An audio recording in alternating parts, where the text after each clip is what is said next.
Janet from another planet? Is Janet from another planet? Is Janet from another planet? Is Janet from another planet? Is Janet from another planet? Is Janet from another planet? Is Janet from another planet? Is Janet from another planet? Is Janet from another planet? Is Janet from another planet?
You're about to hear on this show are strictly those of the panel. The following program is rated TV MA LSV. It contains strong language, sexual situations, and violence. It is intended only for mature audiences.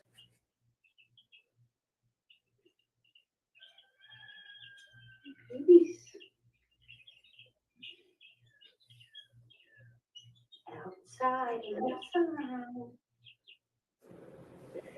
Some exercise.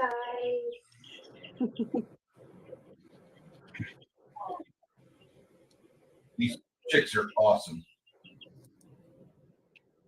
I can't believe how much they've grown already.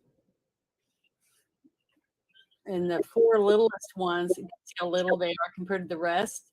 Yeah. I have four little Bantams, and then I have a different coop that I'm going to keep them in away from the other ones. Once they get big enough where they can keep themselves warm. Because I have to keep them under heat lamps in the house until they're feathered. Their bodies just have that little downy stuff on them, and they can't conduct their own, they can keep their heat without feathers. I'm a big fan of poultry. I don't seem like it. You think I'd be big on pigs and a little bit more, which I actually prefer. I really prefer beef and pigs, but chickens are freaking amazing because you have so much opportunity to have, like, with just 2 hens per person, you can keep the house fed in eggs every day. Mm-hmm. Well, it depends on the breed of chicken, because all chickens don't lay an egg every single day. Yeah. They'll lay over 200 and something eggs a year, unless they're Bantams. Bantams lay like maybe 4 eggs a week. And plus, it depends on how long the sun's up. So in the winter, they won't lay as much because the day's shorter. I'm Got a a bunch of hillbilly. carnivores I'm in a the chat. hillbilly girl. Got a bunch of carnivores in the chat today. We got Shadow and Sun getting in before the bell. Hello, sir. How you doing? And Six Nation 31 Kings. My good friend Hello, Farmatron. everybody. Hey. The Crafting Gamer.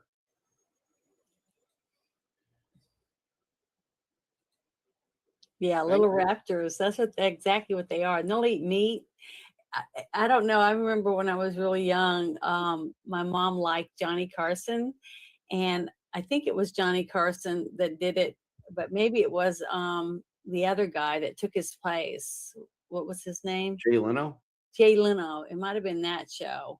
I just remember they had like chicken McNuggets on there, and they brought a chicken out and said, "Well, a chicken eat a chicken McNugget." And chickens are carnivores. They'll eat meat. They'll eat, they'll tear a lizard to shreds. That's how you can tell they're related to dinosaurs, because you can watch them. And when you have a T-Rex running around with those little bitty arms, you don't think it could be that destructive. But when you watch chickens go to town with that beak and they're running on those big legs like an ostrich or whatever, and they'll tear something to shreds. I mean, mice, whatever frogs, snakes, lizards, whatever they can get, they'll eat it.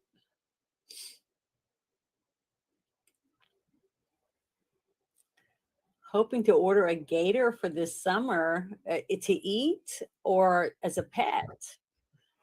Ladies said that in the chat. Yeah, I saw that. Lady's like, that's a 20-piece McNugget right there.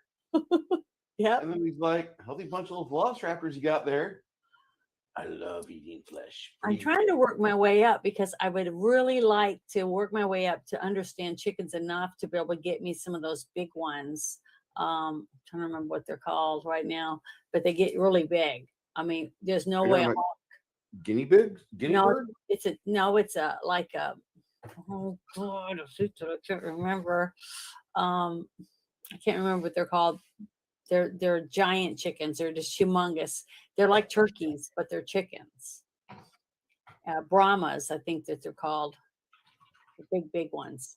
And I mean, they could fight a dog off, a normal sized dog. But the thing is, you won't be able to have hawks be able to swim, or falcons and stuff fly down and pick one up because these are huge. So, but you have to have a big space for them because, and you can't have little chickens around because the big rooster will, pretty much tear the little chickens to shreds, if he tries to breed them. I don't want that. I don't want a bunch of dead chickens laying everywhere because of my mean rooster. But that would be funny to see a little bitty Bantam rooster trying to go for one of them big Brahma girls. That would be funny to have if he had a little GoPro hooked on it. Yeah. I just don't want to see chicken porn. It'd be funny though, because you can order arms that kind of go over the shoulders, over the back of the chicken, and they just stick out like that, and they run around. It looks like they got arms. I mean, there's all kinds of fun stuff you can order for chickens. Shadow and Sun inquires, how's everybody doing tonight? How's everyone doing tonight? He asks. Janet, how are you? I said hello. I'm doing good. I'm happy. My chickens are all alive, and I've kept them warm and fed and happy apparently so far. I'm going to need to show you what Tim Pool, or Tim Fool as I call him. Yeah, you showed me his little coop. He's got a live stream chicken. That fucking thing rakes in money because people super chat it. Nobody's there to respond. So Janet, he's famous. He's famous. Maybe if when you get famous, you can have Janet's live chicken ranch. That's what I would call it. My little chicken ranch. Because isn't that what Dolly Parton called her thing, her chicken ranch? I will get completely Heidelberged on this. Yes, I will do it. Granddad used to get his hands tore up harvesting eggs as a kid. Yes. Chickens will do their best to, oh, you're going for that? Let me tear your hands up. Well, I put golf balls in there, and so when you take a couple eggs out, they don't get so upset because it still feels like they have eggs under them, but they're not. They're golf balls. So that's what I use. Yep, food. Couple $100 for a full prep gator for smoking. That sounds pretty okay. Yeah, I love gator is so good. It's delicious. I love gator tail. Mhm. There is a Choke Canyon barbecue near you if you're in South Texas. They sell fried alligator bites. It's delicious. I like frog's legs. Still one of my very favorites. And escargot. I love escargot too. They're talking about the weather. Mm-hmm. Lady says the Tim Pool makes about $10K a month on that chicken feed. That pays for all his feed and everything. Yeah, that pay that if He- 10K a month. Does he even take care of the chickens himself, or is he so rich he can have a chicken handler? I think he handles them himself right now. He's still doing the sustainable stuff, but he'll probably hire some people if he has not already. He has a staff for his live feed, but he still gets his hands wet and dirty with the chickens, which I'm proud of him about. That's the only manual labor that man has ever done. Yeah, probably I in almost his took a life. video and was going to show underneath my fingernails after I was out there working on my coop and stuff. And I was like, no, I won't do that. I should wear gloves. I always say I need to because my hands get so itchy between my fingers and stuff because I'm allergic to chickens. But I still take care of them. That's why my allergies are so bad since the chickens have been in the house. I can't wait to get them ready and go out because now they're starting to fly out and be on the ground, and I can hear them in there squawking because they're trying to get back in there with the other babies. And I have to go in there. Like the other day when we were playing DD, I had to run in there like 4 times to put chicks back in the little tub that I've got them in. You and Chris both have a healthy little flock going on. Well, I have big chickens too. That's why I have to have a little coop in there because I have to have somewhere to keep them until they're big enough to defend themselves from the big chickens because the big chickens can peck them to death. So I put a little coop in the run, and some of them sleep. I have bamboo, going across in different directions, and some of them sleep in there, and a couple sleep in the coop area. So until they get a little big enough, almost old enough to lay eggs, then I'll start taking them out and putting them in the coop on a piece of bamboo, and then I can take the little coop out. I guess I should probably talk about what we're talking about tonight. The movie, that's right. 'Cause Yeah, I can talk about chickens all day. Talking about chickens and tornadoes and like food. We're going to discuss on episode 49 of A Girl, a Guy, and a Movie, the 1999 classic Payback with Mel Gibson, Maria Bello. Quite a cast. John Forsythe. What's his name? Who was he? The blonde guy that was the asshole? No, that's Gregg Henry or something. I'll pull it up here in just a second. Pro streamer moment. Oh, Papa likes my hair. You do? Yes. Yeah. I'm not going to dye it blonde. This is a wig, but it's as close. I've done my hair in this style before with a straightener because my hair is a lot curlier than this. But I was blonde a long time ago, and it didn't help me at all. And it's a lot of work when you're not a natural blonde. But thank you. Gibson. I like it. Gregg Henry plays Val Resnick, the asshole. Maria Bello plays Rosie, the girlfriend. Lucy Liu plays Pearl, the interesting dominatrix. I loved Lucy Liu in this movie. She was so good and sexy, boys.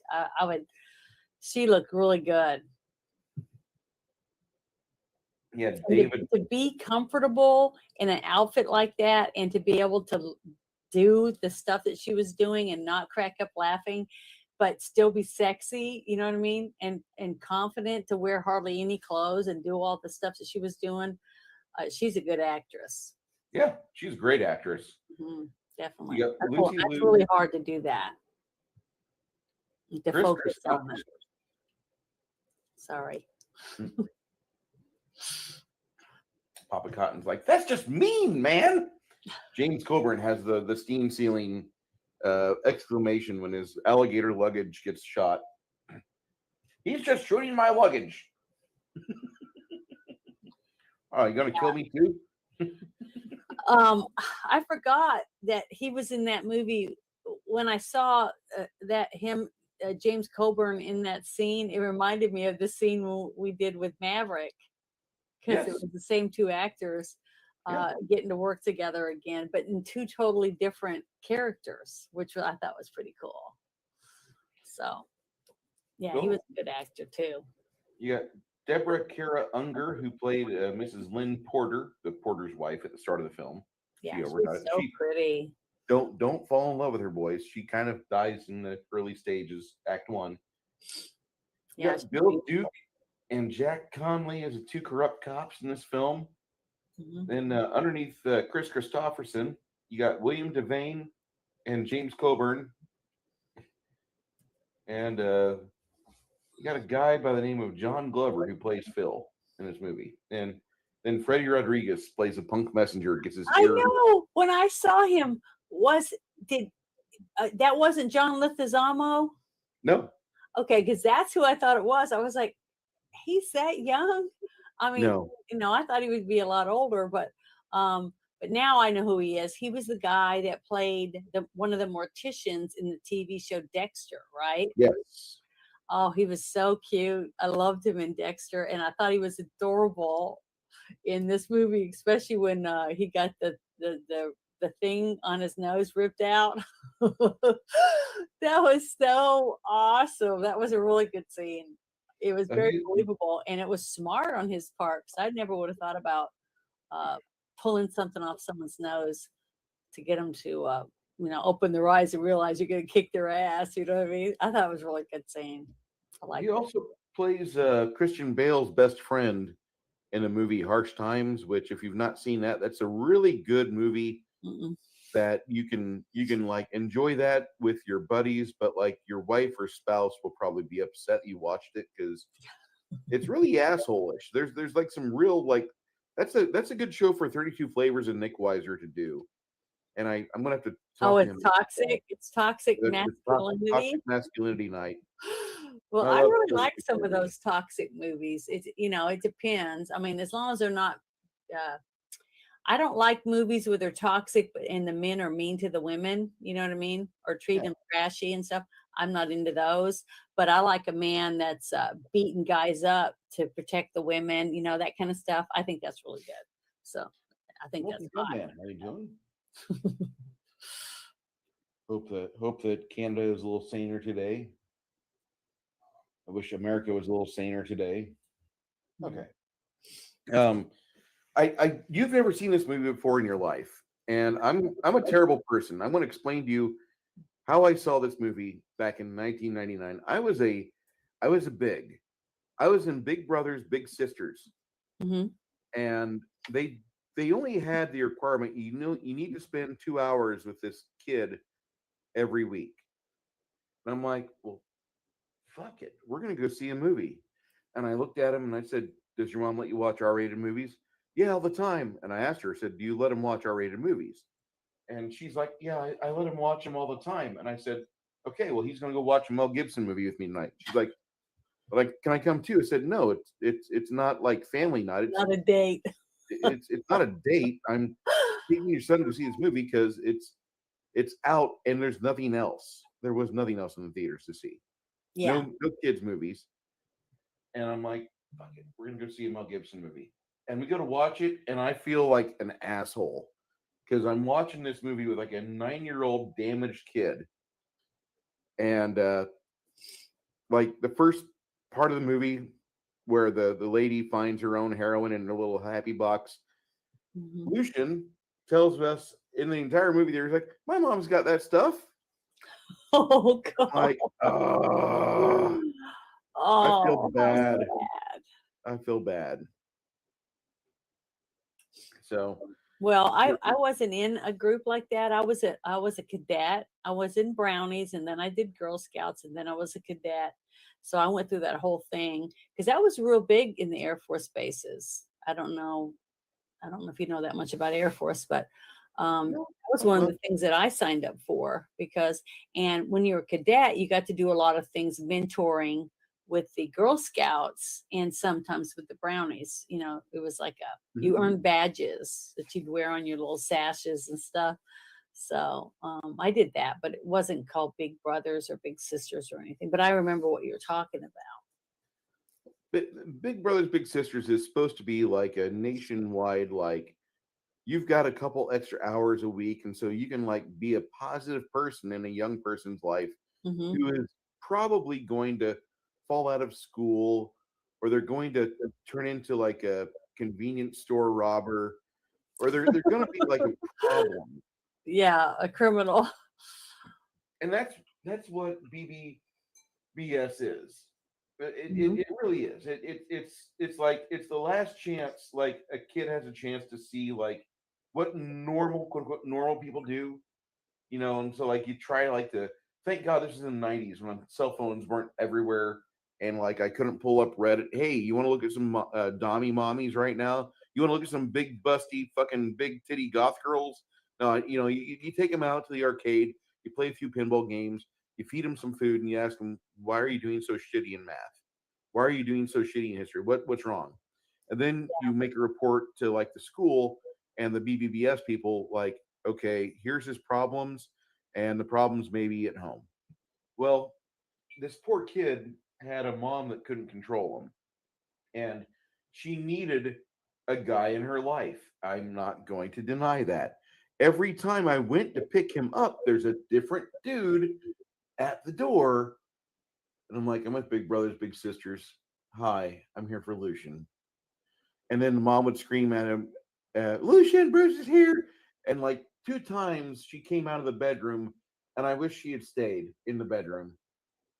And like it wasn't good. So yeah, but normal, I prefer the term less fucked up. Yeah, completely. So I get this kid that's like on his last legal leg, and I felt sorry for him. His mom was a nice lady, but like I probably caused her suicide. And I'm gonna be honest with that, because like I I told them like the worst thing in his life is his mother. His mom doesn't have a firm grip on reality. She gets beat up by him. She gets beat up by all the dudes that she invites over.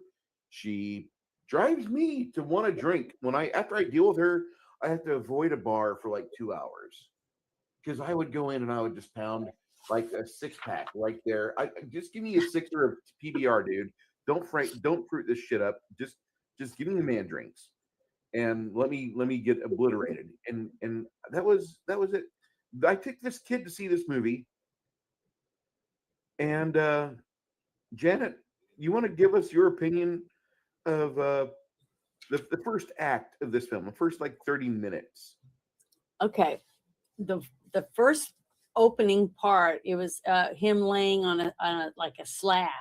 So you didn't know what was going on. But you Operating see table. this guy, at first I thought it was Wilford Brimley. Do you remember him? Okay, God, and I it hate wasn't, but that's who I thought it was. And he's smoking, and he's pouring himself some kind of booze. It looks really stout and cheap, and he's guzzling it down. And then he puts some forceps, and it looks like a scalpel down in the same cup that he was just drinking out of. And then he walks over, and then you see Mel Gibson laying there, and he doesn't look good. I mean, you don't know if he's going to live or if this is like the ending of the movie and they just put it at the beginning. You know how they do that sometimes to go back so you can see what happened to him before he dies or whatever. So that's what you see. And then the story starts because he does a voiceover for it, and he starts talking about what happened to him and how he ended up where he's at, and that he can't go to the hospital because of his situation.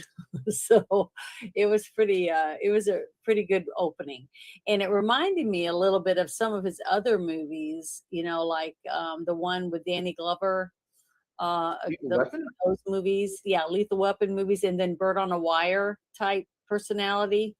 Wow. His character wise, to me, that's what I was thinking about watching. Because remember, I hadn't seen this one. I was really surprised I hadn't seen this movie before. but it was really, really good. But Backstage, I revealed to you that this is probably my number 8th favorite film of all time. And when I lived with my cousin in Corpus Christi while I was doing not oil field things, this movie, I would come home and my cousin's kids would have this movie in the DVD player.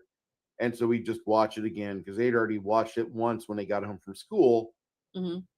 That's probably not a responsible adult movie, but whatever. I wouldn't let my kid watch it. I mean, there's a lot of killing in it. Yeah. I mean, it's not as violent as I was expecting it to be. Even though a lot of people died, it wasn't like some of the other movies that you've had me watch where people are like completely bludgeoned to death or stabbed to death and lots of blood shooting out, you know, and all that stuff. So what are you saying? This one, people, you know, the to me, I was surprised on the one scene where he puts the pillow on the one person's head. I'm not going to say what it is, and he takes him out. Oh yeah. Well, this movie is like 20 years old, so spoilers. No, I'm not can worried be with a the thing. spoiler, but we haven't gotten to that scene yet. But Yeah. the part that really cracked me up, and I really was like, I'm gonna like this movie, was the scene where he's walking down the street, okay, and you see the guy sitting in the street, and he's got a cup, and his legs are out, and he's talking about, I'm crippled, help a crippled guy, you know, help a crippled guy out, whatever, with some money. And he had bunches of ones and a bunch of change and stuff in there, and you see Mel Gibson walking by, he takes all his money out, all the bills, and the guy says, "It goes, what you doing?" And he goes, "Oh, shut up! I cured you," because he stood up. I started laughing. I was like, "Damn, this movie's gonna be good," and it was. So it was a really good, motivating for me to get me. Because at first seeing him like that, you know what I mean, on the slab, I was like, "Oh, it's gonna be sad, depressing, you know, shoot 'em up movie," is what I was thinking. And then when you got to see what he was going through before all this started happening, when he's talking about it, and I got to see that one scene, it really livened me up. And I wrote that down because I thought that was funny. Shut up, I cured you. I love that. That's like one of my favorite quotes from the movie. And when I bought this movie, my dad hadn't seen it yet. So like I had the chance to break in another person to have them see it for the first time. I don't think my wife has seen it. So I get like one more cherry to pop. It's awesome. She'll like it. I think she'll like it. I mean, I Yeah. really, really enjoyed this movie. I love this film. And the fact that Lucian and I left the theater and he says to me, he's like, "Bruce, have you ever killed anybody?" I said, "Well, probably not, but I mean, I've done bad things, but I mean, you know, that was like, you know, Navy time." And he's like, "What do you mean Navy time?" I said, "Well, like you get told to do things, but you're in like a compartment in a small room and you can't see what's going on outside the ship. You're just turning dials and stuff." So all I was doing was just following like the directions and setting dials here and doing this there. And I was under the information that nobody was there where we were aiming at. However, whenever I got put in Spain, I got into a nasty fight and I don't remember how it ended, but I lived. He's like, "What do you mean you lived?" I said, "Well, there was blood on my knuckles and my face wasn't cut up and I wasn't bleeding to death in a gutter. I know that I beat the hell out of somebody because my buddies saw me start on some guy and they got me the hell out of there. And then the freaking base command is or the people that I'm talking to, the people that are directly above me in medical are like, we've received information. You're not supposed to leave the base anymore. So you give us your facsimile of your ID so we can keep you here. And that way we can keep you safe." And that was about 3 days of me staying in Rhoda where like, I don't know what happened. I know I was drunk, but we wash our hands of it. Like, listen, I was being a good guy. Somebody else was not being a good guy. And Lucian's like, "Wow, that's cool." I said, "No, it's not. Because like there's a missing chunk of memory that I should be able to watch when I think about it." Was it from drinking? Yo, yeah. Oh, okay. Yeah, Thank goodness. I was hoping it wasn't anything else. I was over in Rhoda, and that was where I had a hernia repair surgery done. And 2 weeks after I was done with my hernia repair, I was kind of bored, and the captain that was in medical was going to be on duty the next 2 weekends, and he's like, "Well, I'm not going to have you take me driving out into the city of Spain. So if you want to just hang out in Rhoda, you can." And so they gave me like a copy of my ID card, and I had to show that to the gate because when you're on convalescence leave, your Mhm. military ID used to go to your command, Yeah. give it back to you before you leave. And so I'm away from my ship, I'm getting sutured up, and after like 2 weeks, they're like, "Okay, you can go to the beach. Don't go to the beach at night. You can go out in the town. Don't go in these areas." And I didn't. I just know I got really drunk one night because I remember there was a bottle of brandy. It But was you not. were with people, right? I was ahead of them. I Oh, was. okay. I 'Cause was. I was an if they idiot. if I they got pulled you out of there, they must have seen you doing something you weren't supposed to. They Maybe were you like a could have. block behind me, Oh, and okay. they saw me get jumped, and I know I head butted somebody, and that's where memory stops. Oh, that makes sense. and, and I will say that in Spain, I was thinking about this the whole time when I'm walking around Rhoda. Like, they've got people have their walls at the sidewalk. You don't enter their yard. There's a wall there. You can Hmm. walk on the sidewalk. Don't go in their yard. Their yard has a wall, and they have glass shards sticking up, broken bottles. Tetanus is there. Hmm. Don't fuck with the walls. Don't try to go over them. Don't try to get into somebody's property. It's a very nice way for like clear delineation. You're responsible for your idiocy. And You got to read the chat.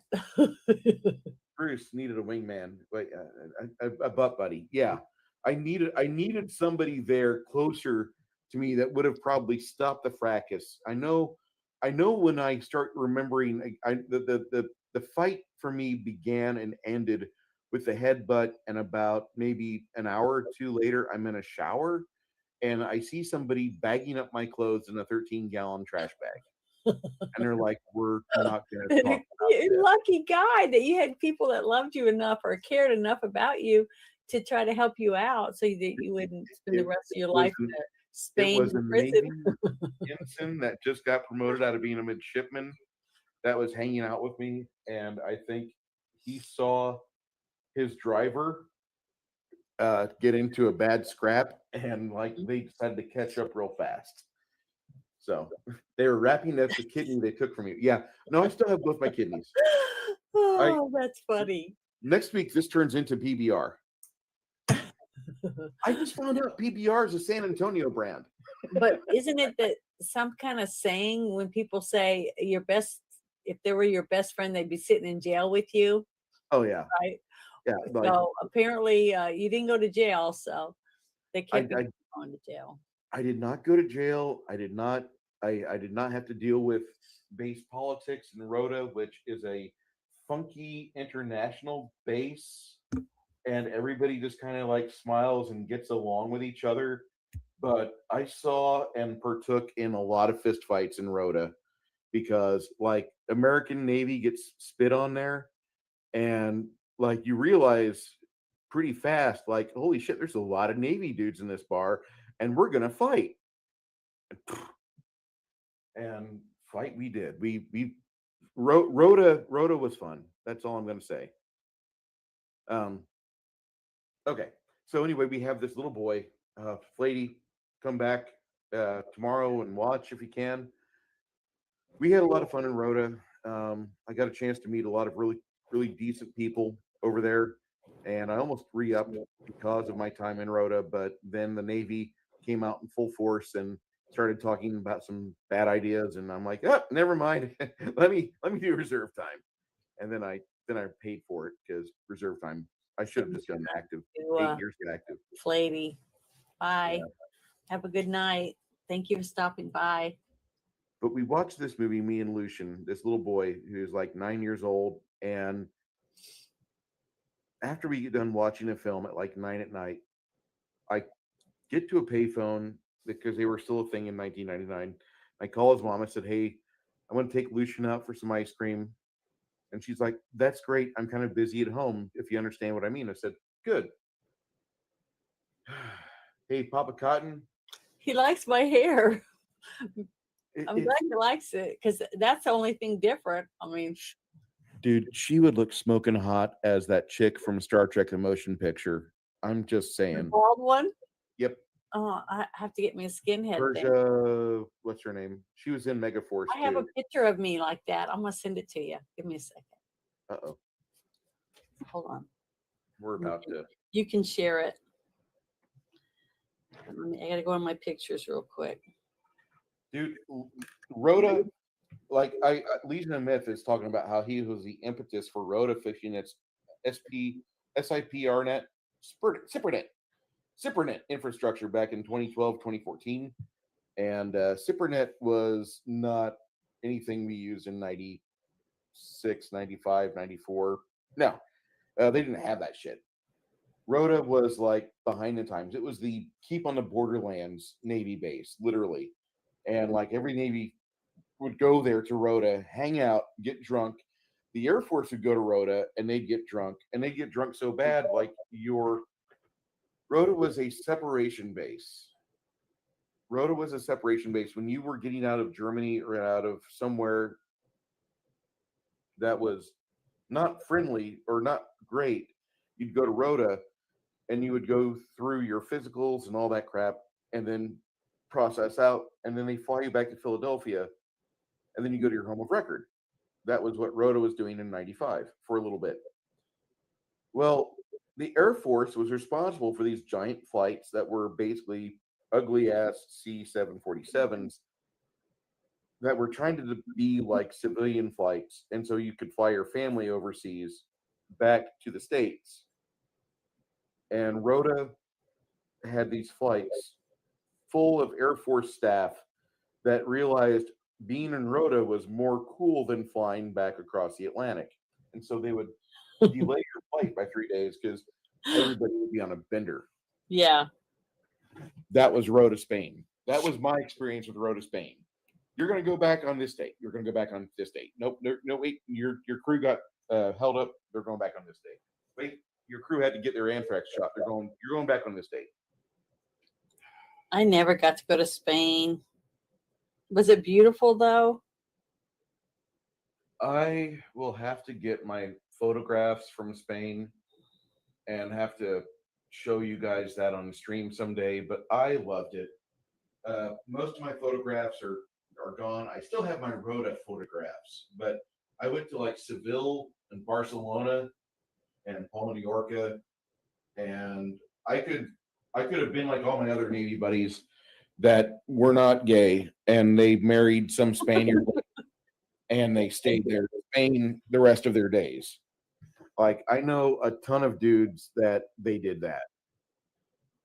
That was like the king move, like what Legion of Myth did, where he said, you know, I married a Japanese lady while I was in Japan, and I am a weeaboo, and he's completed his task of marrying properly. You know, he got the geeky wife, and you know he's got the good life going on. Most guys I met, whenever they would find a Spaniard lady, the Italians call it the thunderbolt. The thunderbolt is the thing you get hit by when you see somebody that's just so beautiful, or they have a resonance about them that you identify with, and you want to like make sure the next time and every time she has sex from then on out, it's with you.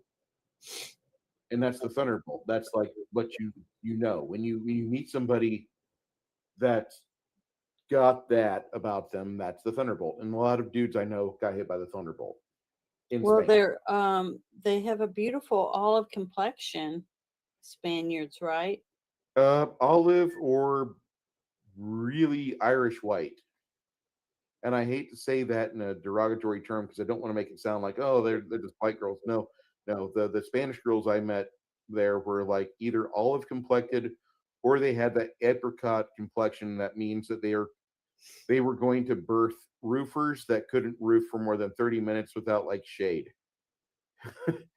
They Okay. were going to make some very, very pasty white people, and that's fine, because Spain is cool like that, and it's really interesting. You do have some Portuguese that are there too, and I always found them to be actually they have the darker melanin, almost like what you see here in South Texas with a lot of the tribal blood. Legion that says, I never had rice fever until I met my wife. Rice fever? Is Rice she fever. Asian? He said rice fever. Yeah, it's because she's Asian. Oh yeah, Okay. she's 100% Japanese. Well, I mean, they're beautiful. A lot of She- beautiful women from she's a around the gorgeous world. lady. She's a gorgeous lady who does not let him sing, and it'll be Friday night coming up that I will have him sing on stream again for money. Well, I mean, you got to have something, that attracts you to someone at first, but there's got to be something else. You know what I mean? So if he fell in love with her, then she had to have other things besides just her beauty. You know? They've been married for over 10 years. They've been married for 10 years. They endured the COVID lockdown. Oh, he said not to shave my head because he saw that picture. Because I shared it in my Discord, but I sent it to you, Bruce, on Discord. That picture. It's a little video, but it's like a video, but it's not. It's like a whatever you call those, a GIF. It kind of moves a little bit. But I think she's beautiful. That woman from Star Trek, even bald. But yeah, I just saw that. He said, "Don't shave your head." Don't worry, I won't shave my head. The only way I'd go bald is if I had cancer and I had treatment. There it is. See, that's what I'd look like bald. It's a Told great you. costume, though. I now that I'm thinking about it, I just might have to do that for Halloween this next year, or this year. I mean, it's now the new year, so we'll see. Apparently, it must be going good because everybody else I know during the COVID lockdowns, the military guys, like all my divorce lawyer friends, started hitting my military buddies up, like, "How's your relationship doing? Are you on lockdown? Are you killing each other yet? Well, let me know if you need me. Here's my rates." And they would just went down the line. Anyway, yeah, Bowsette's like, she's actually not bad looking bald. Most women cannot do bald at all. Yeah, exactly. I told you, Janet could smoke it still with like. Well, if I have cancer and I'm bald, I'm going to be all like pale and like, weak looking. I won't be able to work out and do all that stuff. So I don't want to be bald. We'll get you a hooded sweatshirt and nobody could tell. One of those I giant have a fluffy few men's hooded sweatshirts. hooded sweatshirts. A gigantic one. We'll lie to people and be like, your boyfriend's, that's your boyfriend's hooded sweatshirt. You stole it from him. Yeah. Okay.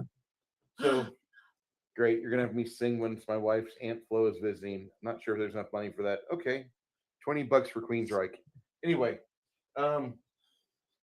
this movie is like one of my favorite films, and the way it sets it up with Mel Gibson saying GSW, that's the code the doctor uses when he has to call the police and get them involved as to why you've got these wounds.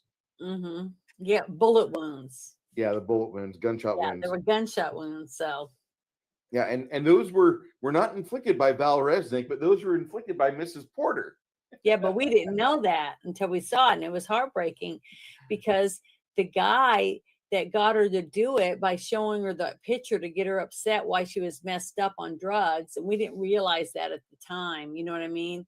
Yeah. Which the whole thing is tragic, and it was it got me. I got teared up and everything when I realized what had happened. But and you could tell he loved her because when he stuck the syringe in the wall and he had his wedding ring on it, it was just, it was gut wrenching for me. I thought it was very sad, and she was so pretty, and he went through a lot, I think, in that relationship, trying to help her with her addiction. I think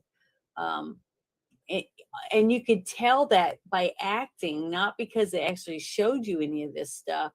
It was just the way that they acted together. You know what I mean? And they did a really good job at doing that. And that's one reason why I decided to be blonde tonight, because both the lead women in it were blondes. And I was like, yeah, I get to get me a blonde wig. It's going to be fun. I can't wait till I get to wear some of my thigh-high boots and stuff and get to have them on camera. It's going to be fun. So I haven't found anything. Have the body camera on. Yeah, I'll just have to stand up and like put my legs up on the table or something. I don't know. I haven't done that before, but I love them. They're so fun to wear.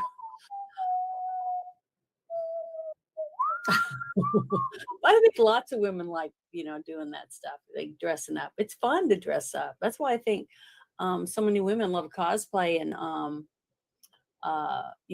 Halloween and stuff like that, costume parties. It's just fun. I'm a big fan. So, I also have a penis. I mean, that's kind of a handicap at this point. well, men dress up too. I've gone to so many Comic-Cons and have men dress in cool, really good costumes. Again, people want to get their picture taken with you. But you know what? To me, I'm more impressed by people who make their own costumes and try to look like it instead of all these women. Because you can go to these real slutty cons where you just have all these porn stars dressed up in furry costumes and stuff, and they're all like body art and all that stuff, because they have professionals that do their makeup and do all their hair and make their costume stuff for it. And all they walk around is with their fake boobs and their fake butts, and all the guys are drooling over and want their picture taken and spend hundreds of dollars just to hang out with these women, when they can go to Comic-Con, have a great time and get pictures taken with regular women that went through a lot of work because they love what they're doing, and get your picture taken with them. So that's what I recommend. I think you have way more fun going to Comic-Con than going to one of those porn cons or whatever they're called. OnlyFans con. Probably. Valzette and I both hate the furries. This movie, this is like one of my more interesting films I watch, because you find out about Mrs. Porter got back into heroin after being racked with guilt for shooting her husband, which you meet him at the start of the film. And this is like and the thing though with that is you don't know how long it's been, how long the time went between him being shot, okay, and the bullets being taken out, into this all of a sudden you see him when he comes back to their house or their apartment, and he follows her in. You know what I mean? 5 months. 5 months? 5 So months. she thinks he's dead then. So she thinks he's dead, and she's relapsed big time back into her heroin addiction. Yeah, and that whole thing is just really sad. That is a terrible part of the film. And I mean, it does a good job of giving you reasons as to why characters are the way they are. And then once he sees that she is passed, he nails that syringe on the wall with a wedding ring in it. And the punk rings the doorbell, and he goes to work on the guy's kidneys, which is a masterful idea, because it's going to keep him immobilized there, and he can get some information out of this kid. And he finds out Val Resnick is the one supplying the heroin to Mrs. Porter. It's like, damn it. I already know what I got to do, but this is doubling down. I've got to talk to Val and see why he's hell-bent on ruining every aspect of my life. And, but the scene though, where he's in the room with her, and she thinks she asks him if he's going to kill her. You know, it's almost heartbreaking.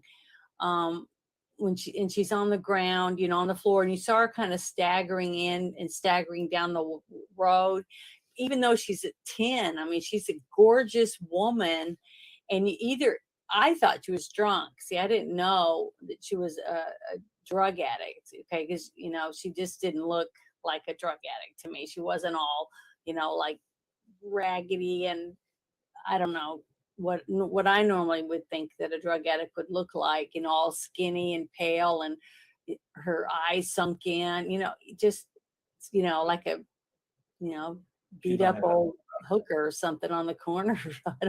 I'm just guessing, but she was so beautiful. The actress, just gorgeous woman. And then he finds her and he follows her into the house, and she goes in there, and that's when he pushes the door and knocks her down, right? When he goes in, and then he's looking at her and she says, "Are you going to kill me?" And then he helps her into the bedroom and everything because he sees that she's all messed up or whatever.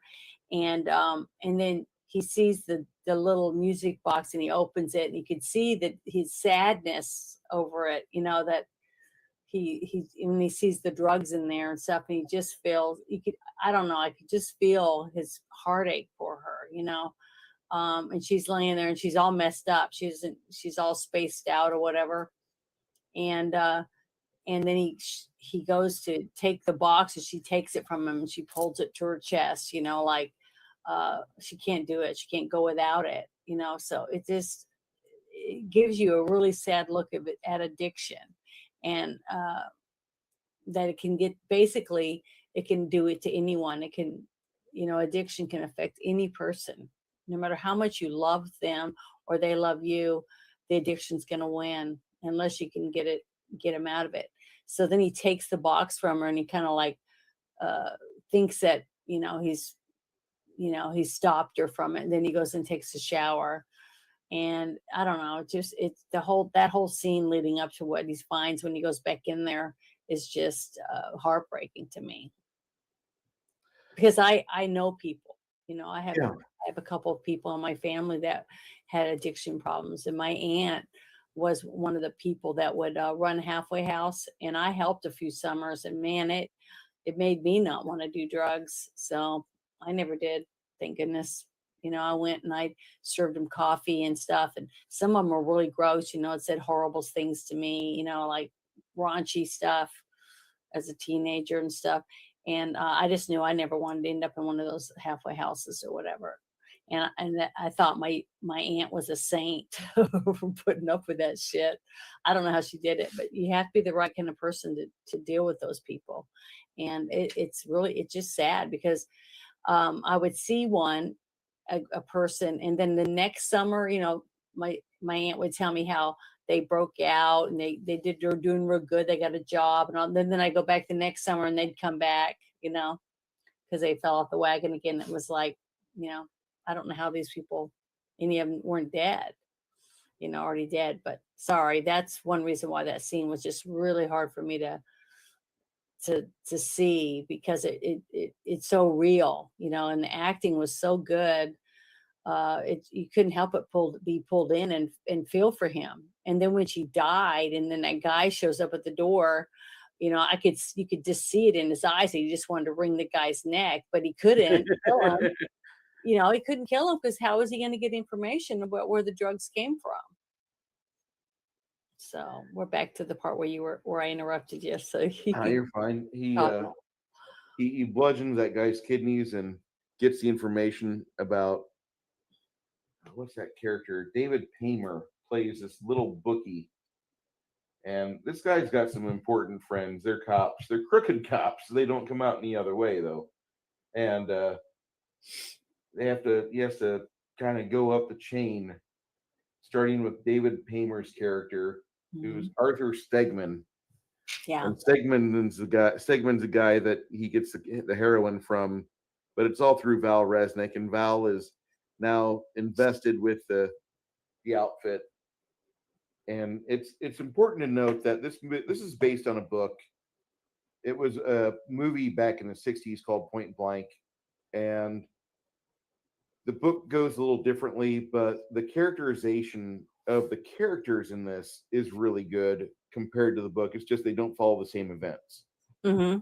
But it tries. And the Point Blank movie is directed by John Borman, which I don't know if you guys are John Borman fans. I love John Borman. He did Excalibur. He did War Games. did a bunch of really cool films in the 60s and 70s. And, Yeah, I love Excalibur. yeah. That's one of my favorite movies. So he made some negative comments to David Heglin, the director of this movie. He's like, "What'd you do? Send Mel Gibson in there to ransack my old office and find the script that we discarded? Is that what you use? This is garbage." Yeah, same character as Get Carter in another movie I can't think of. Very great director. Hey, Bush McFadden. If a boy pours the sword, a boy shall be king. Yes, that's Excalibur. Well, this movie starts rolling pretty much right away. You go with Porter to go visit Val Stegman, and that's where he bumps into Detective Hicks and Detective Leary, played by Jack Connolly, and Hicks is played by the eponymous, amazing Bill Duke, who, if you don't understand, he was in the movie Predator. Anyway, so he meets these three characters, and his little mission. He the problem I have with this movie is that Porter lets people know what he's doing, and that's where these guys try to get an angle on him to where, like, oh, that's our money, not your money. Mm-hmm. They try to tell him that throughout the entire film until it's bitter end for those guys. Exactly, Bush McFadden. So I thought that was really funny how they did that through the whole movie, where he just wanted his $70,000. That's all not he wanted. $130,000. Yeah, $70,000. and they kept looking at him like, huh? You know, like it wouldn't sink in. Nobody would go through all this shit for 70,000. And it's like, it's all he wanted. He was the most honest thief, I guess, there was out there. But we forgot to say about the whole thing about how he stood there on the street after he took the money from the cripple guy that wasn't crippled. Yes. You know, when he's standing in the street and he's watching all the people, and you see all these people, I mean, just all crammed together. How anybody wants to live that way is beyond me. I just couldn't do it. It's disgusting. I could not live that way. But he's watching all the people waiting for the right person to come down the sidewalk because he's trying to find someone that resembles himself, right? Height wise, dark hair, that kind of stuff. And he bumps into him and swipes his wallet so that he can get some cash. I So guess you can get started. That's how he's going to get a weapon and stuff, right? Yeah. So, but that whole aspect to get you to understand that he's a thief and he's really good at it, you know, to set that whole scene up before he goes in and starts doing some of the other things, and he finds his wife, you know, before she dies of an overdose, which is really sad and everything. But I thought that whole thing about how he is such a good pickpocket, and he's able to pull it off when he goes to the bank and he gets that suit made, you know, at that tailor's, and then he goes to the other place and he buys those 3 Rolexes, and then he takes them to the pawn shop. So he's going through all these different steps. Intricate steps. Yeah, so that they can't be traced back to him, you know. So I just thought all that was ingenious to build up his character, so you know a little bit about how good a thief he is, and the steps that he goes through to make sure that he's not caught for any of it. I thought that was really good the way they laid that all out. Sorry. I love how that first act sets up everything. Mm-hmm. Yeah, and they did a really good job because you start off. Why would you root for this guy? You know, why would you want him to live? So basically, the whole thing is to show you where he ends up. You know, that he's. You don't know if it's the end of the movie. You know, because a lot of movies open with that type of ending, right, or beginning, and it's at the end basically. So you have to feel for the character to see whether or not you even want to see him successful. You know what I mean? So I liked it. I liked the whole way that the voiceover of him telling the story and explaining step by step of how he ended up where he was at. And then once he's past that and he's healed, he's still going on telling the story about basically of who he is and how he's going to get revenge now and get his money. So I thought that was really good the whole way, because you want him to be successful, and you feel bad about his wife being dead, but you also are happy that he's got another love in the waiting that reminds you of his wife, because they resembled each other a lot. And but she wasn't a drug addict, you know what I mean? So I don't know, it was kind of sad and happy at the same time, because you don't know whether or not he's in love with her, or he's in love with the thought of his wife not being a drug addict. You know what I mean? That's how I looked at it. I guess as a girl, that's what girls look at or something. I don't know, but that's what I was seeing with her and him. Because she wanted to like him. You could see a couple of the scenes where, like, she's worried about him. She's like, "Oh my God, you should get this stitched up." And then he says some lame ass comment, and she just goes, "Ugh," and just walks off and leaves him. You know. Yes. So she wanted to like him more. She wanted to be in love with him, but she didn't. You know, she didn't want to put up with some of his asinine. I guess that's because that's some of the things that made me really feel have real feelings towards some of the characters, because that's the kind of stuff in real life that you have in real relationships, because you love this person, you're in certain moments you're willing to just lie for them or cover for them for their job because they couldn't get up because they had a hangover, all these things. But then other times you just want to throw them under the bus because you're so pissed at them because they've done so many things to hurt your feelings, and you're having to make up for it again, and I felt like she felt like that a little bit with his character, and I like that camaraderie between the two of them, because in a way it was very romantic, and I thought they were a really good love interest in the movie. I was so excited to see this movie whenever we start watching it, and he gets his 3 Rolexes cashed in for the guns, and then he starts on his little crusade, and he meets up with Stegman, meets up with the two crooked ass detectives, Mm-hmm. and then finally, after he deals with them, he gets to go meet John Forsythe's character. And John Forsythe, I don't know if you guys remember Knots Landing or the other really bad late night CBS. There was a collection of really bad CBS soap operas. Yeah. And for a long time, you had Knots Landing trying to face off against Dynasty, and it just always failed.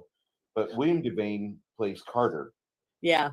And he meets Carter. It's great. Yeah.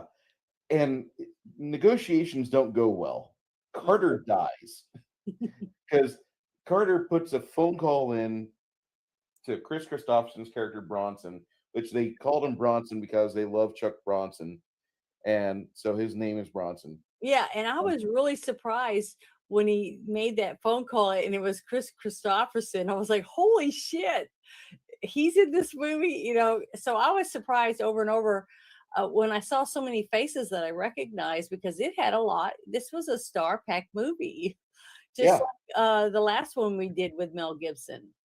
Or not just Mel Gibson, it was the other one with Mel Gibson when we did Maverick, but the one we did, The Prestige, it had so many stars in it, and it just doesn't seem like they make that many movies anymore with lots of stars, star power in it. Well, movies are expensive, and trying to get everybody to get on one stage when you have people living in like BFE, San Antonio, or some guy lives in New York City, and another guy lives in the San Francisco Bay Area. Mm-hmm. That shit costs money. And these actors realize like they're a commodity. For me to be in front of a camera, it's going to cost you a lot. And so this is an amazing star-studded cast with William Devane. You got Chris Christopherson and James Coburn as the 3 main heavies in this movie. And I say heavies not as in like they're the meat of the film, that they are the guys that have the most influence in this movie. Yeah, they're ones that run and everything. And I love James Coburn in this movie so much. Carter gets shot because he can't get the money for Porter, and he's like, no to $130,000. It's $70,000. Fine. And he shoots Carter, and Carter's last words are, "You really are a dumb son of a." Yeah. But the scene where he gets to go in there with the Colburn, and the two guys, the security guys, are carrying those suitcases in, and he makes them stand there with their arms up holding the suitcases. I thought that was ingenious. I mean, to make sure that they had their arms up, and they're getting tired because they don't want to stand there, and because they don't look like they're in the best shape, you know what I mean, for bodyguards or whatever.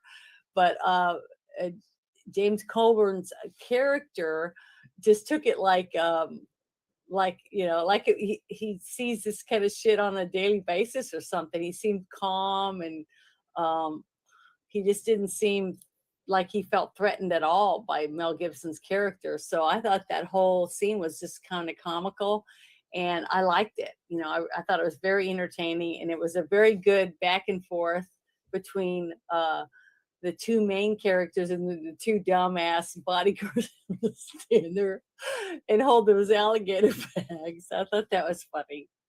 So I laughed a lot more in this movie than I thought I would, because it was kind of serious. There was a lot of seriousness, but it went back and forth. So it was like a dramatic comedy. I mean, I didn't even know that was a thing.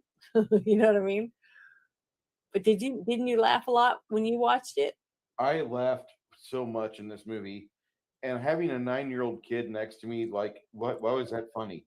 I have to, like, you'll get it when you're older. That was like 70% of me talking back to him in the film in the middle of the auditorium, and it was just an amazing, a very fun experience, because he just shot Carter. Now he's talking to Fairfax.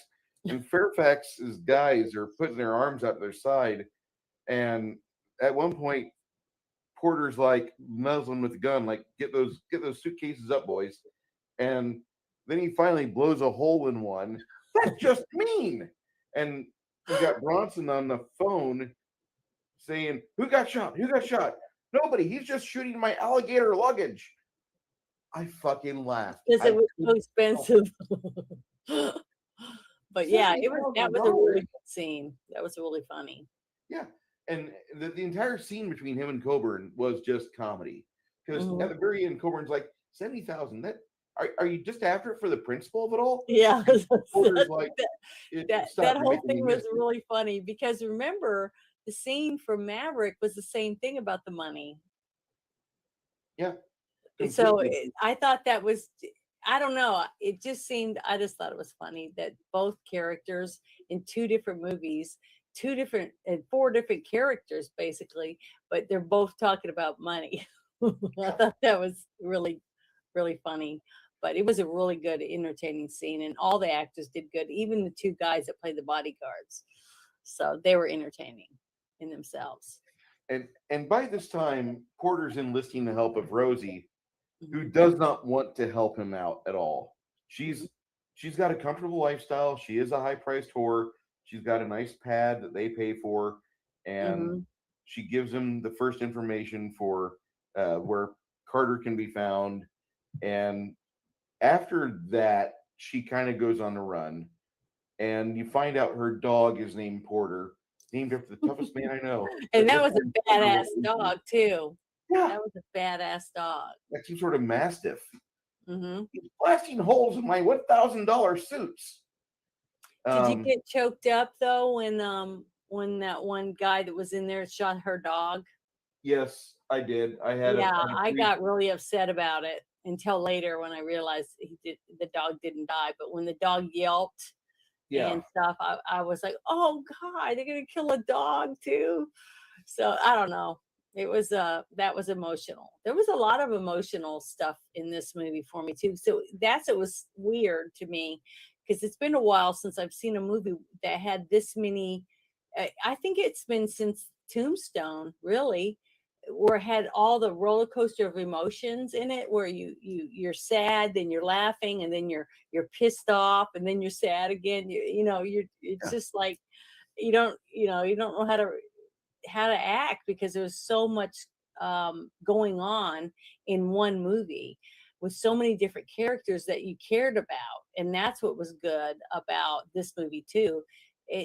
You just wanted him to be successful, but you also wanted her to not get hurt or die. And then you cared about the dog, especially when you realized that she named him after him, because she really cared about him. You don't name your dog after someone you hate.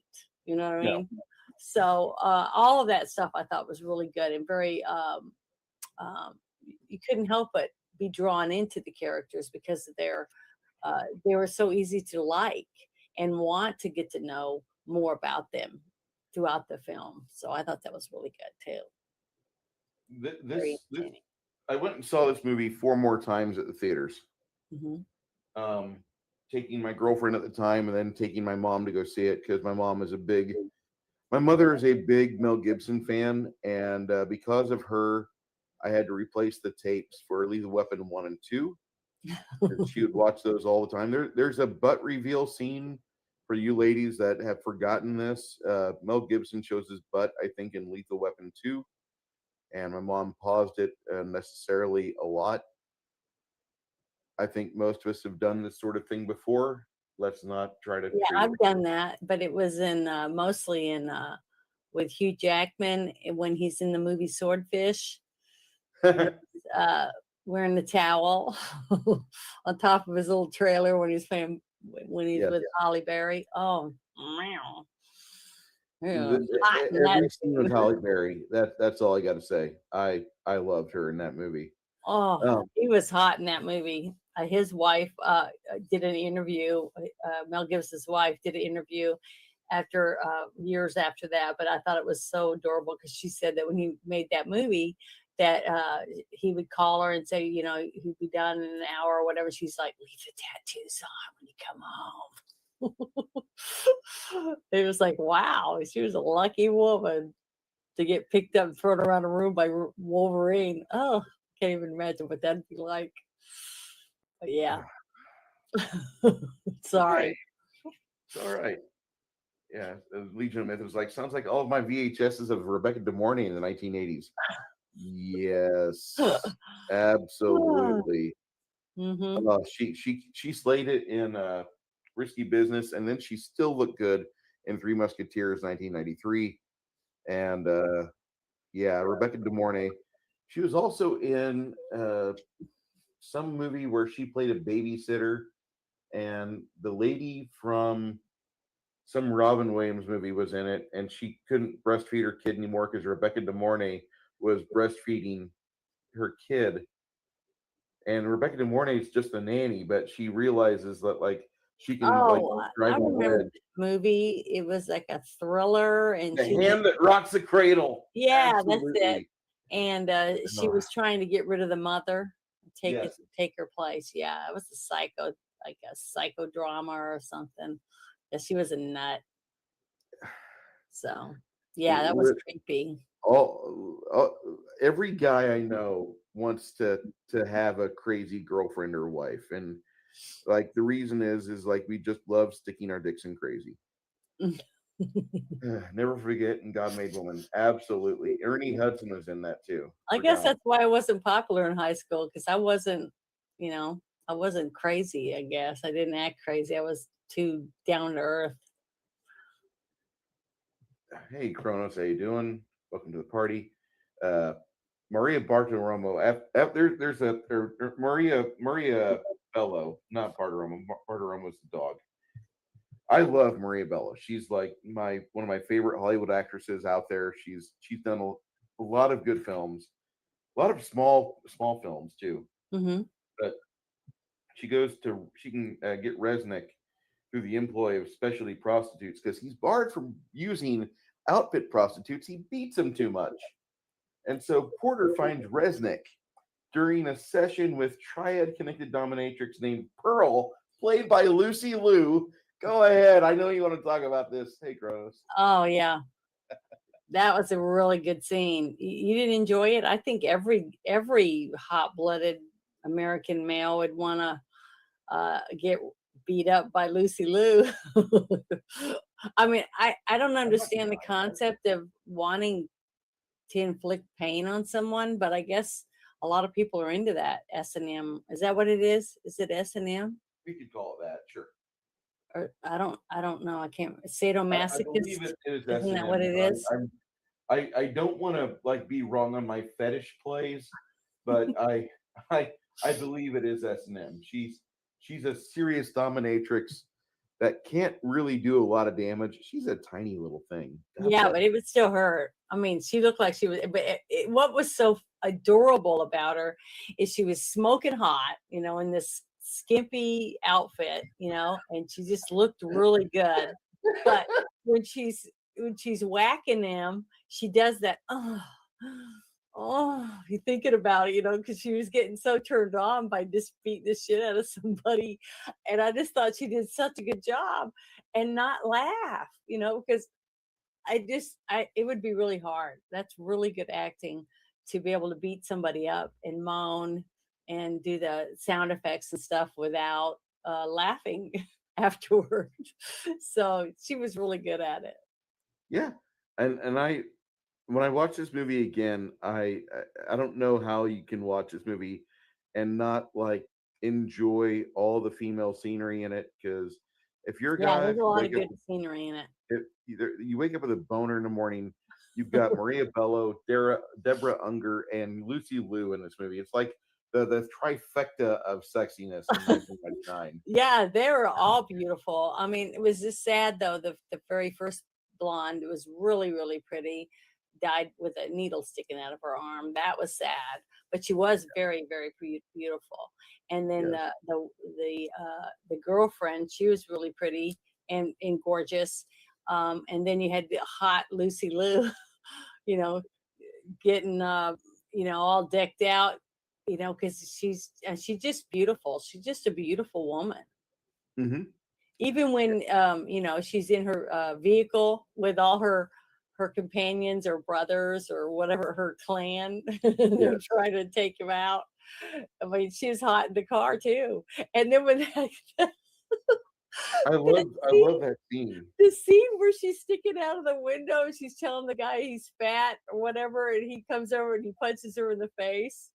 That whole scene, and she's like, oh, she moans when he hits her, you know what I mean? It's not the normal reaction that a woman would make, because what's funny too is you see a lot of these movies and the women are getting beat up by their husband or their the thug, on the street, and the women are screaming like, don't hurt me or whatever, and they're wimping out. But if she's walking down the street, just all tiny and beautiful, and some guy comes up and he punches her in the face thinking he's going to be able to take her purse or whatever, she just goes, oh yeah, or whatever, gets all turned on by it. It would freak out a guy, I think. Especially he would think that, oh my God, I hit the wrong woman.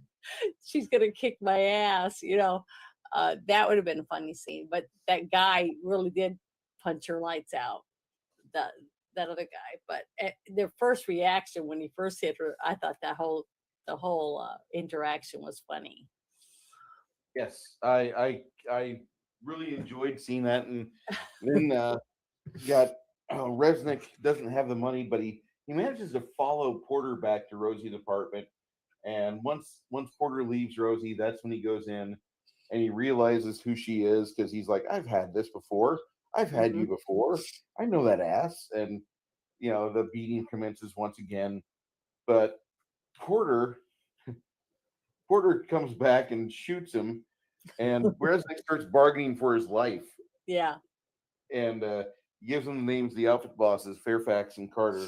And he goes after Carter afterwards, but Resnick doesn't have the money, so Porter basically puts a pillow over his face and shoots him.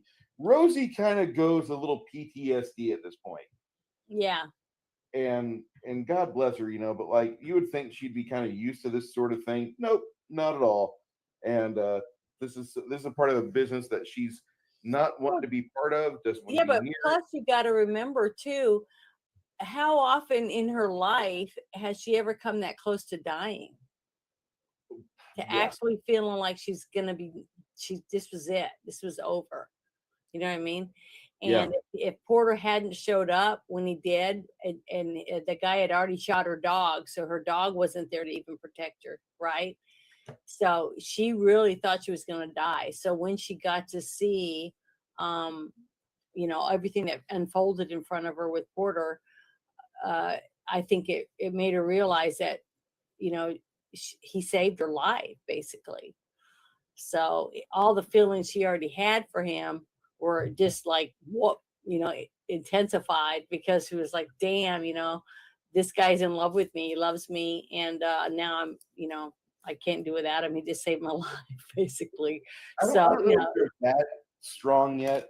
They realize they like each other, and he always did good for her in the past, and there was that attraction then.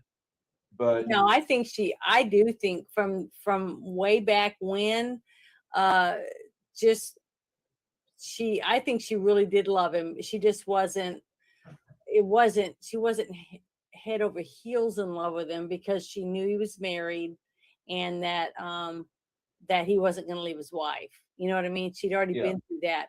So once she realized his wife was dead, when he said that she was dead, she took it, like it was sad, but she was kind of like, oh, he doesn't have that, hanging on him anymore, so that now he's available. But if what he's going to do is he's going to die, because there's no way he's going to be able to take out the company. You know what I mean?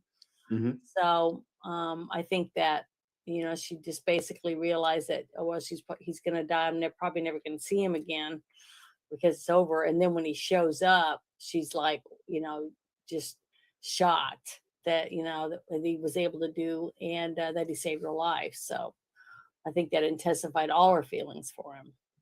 At least that's how it came across to me in the movie. I really like that scene because it kind of brings some things to a head, Hmm. and it's kind of the start of the third act when he puts that pillow over his face. And there's a couple different ADRs there. One of them is "What good are you?" and there's a couple others, but basically he's like, "Well, you don't got the money. What good are you?" He puts a pillow over his face, pulls the trigger, and And then he gets his revenge. yeah, The guy that got his wife so upset and that she hooked on wanted to kill him, and stole his money, and then helped her get the drugs that killed her, right? So Correct. basically that one man is what ruined his life, basically. And he's going to get it back. Give him a moment. He's going to get it back.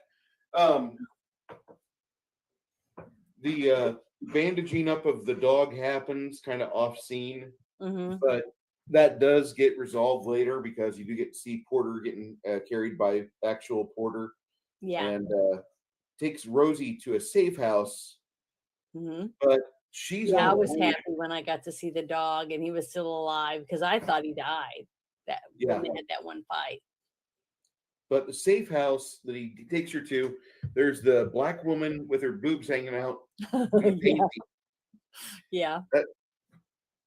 And then afterwards, he sees that the phone has got a line to some plastique, to some explosives under the bed. Don't answer the phone. Don't get on the bed. Hmm.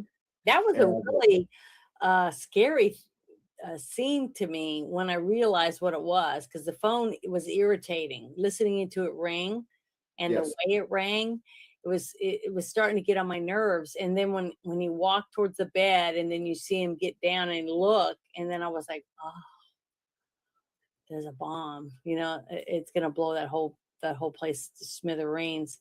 So I was glad that he was smart enough to figure that out. Would have answered the phone. He died. And at this point, there's three guys in a car not too far away, Hmm. trying to use a bag phone, basically, which this movie doesn't really give a good indication of when it is, but there is one line in it where they talk about Nixon being in office, and so it's supposed to be in the 60s, but Yeah. the cars are from the 80s, Mm-hmm. and they bruise the shit out of the color correction in this movie to make it look like an older film, which I Yeah. absolutely fell in love with. Uh-huh. And I love how that looks. It's at this point where he gets her in a safe house. He goes to talk to Carter in his own office, and he basically threatens him for the $70,000 because Carter says 130,000 at first. Yeah. And then Carter's like, I'm only an underboss. I'm unauthorized to make financial decisions. Let me call my boss, Bronson. Head. And during that point, Carter and Bronson get the information mixed up, and they both again believe that Porter's asking for 130,000, and Porter's like, no, $70,000. Mm-hmm. And Bronson's like, no, you don't get the money. And so Carter gets the weighty judgment from Porter that, well, I offered you for your life the money, and you won't give me the money, so he shoots Carter.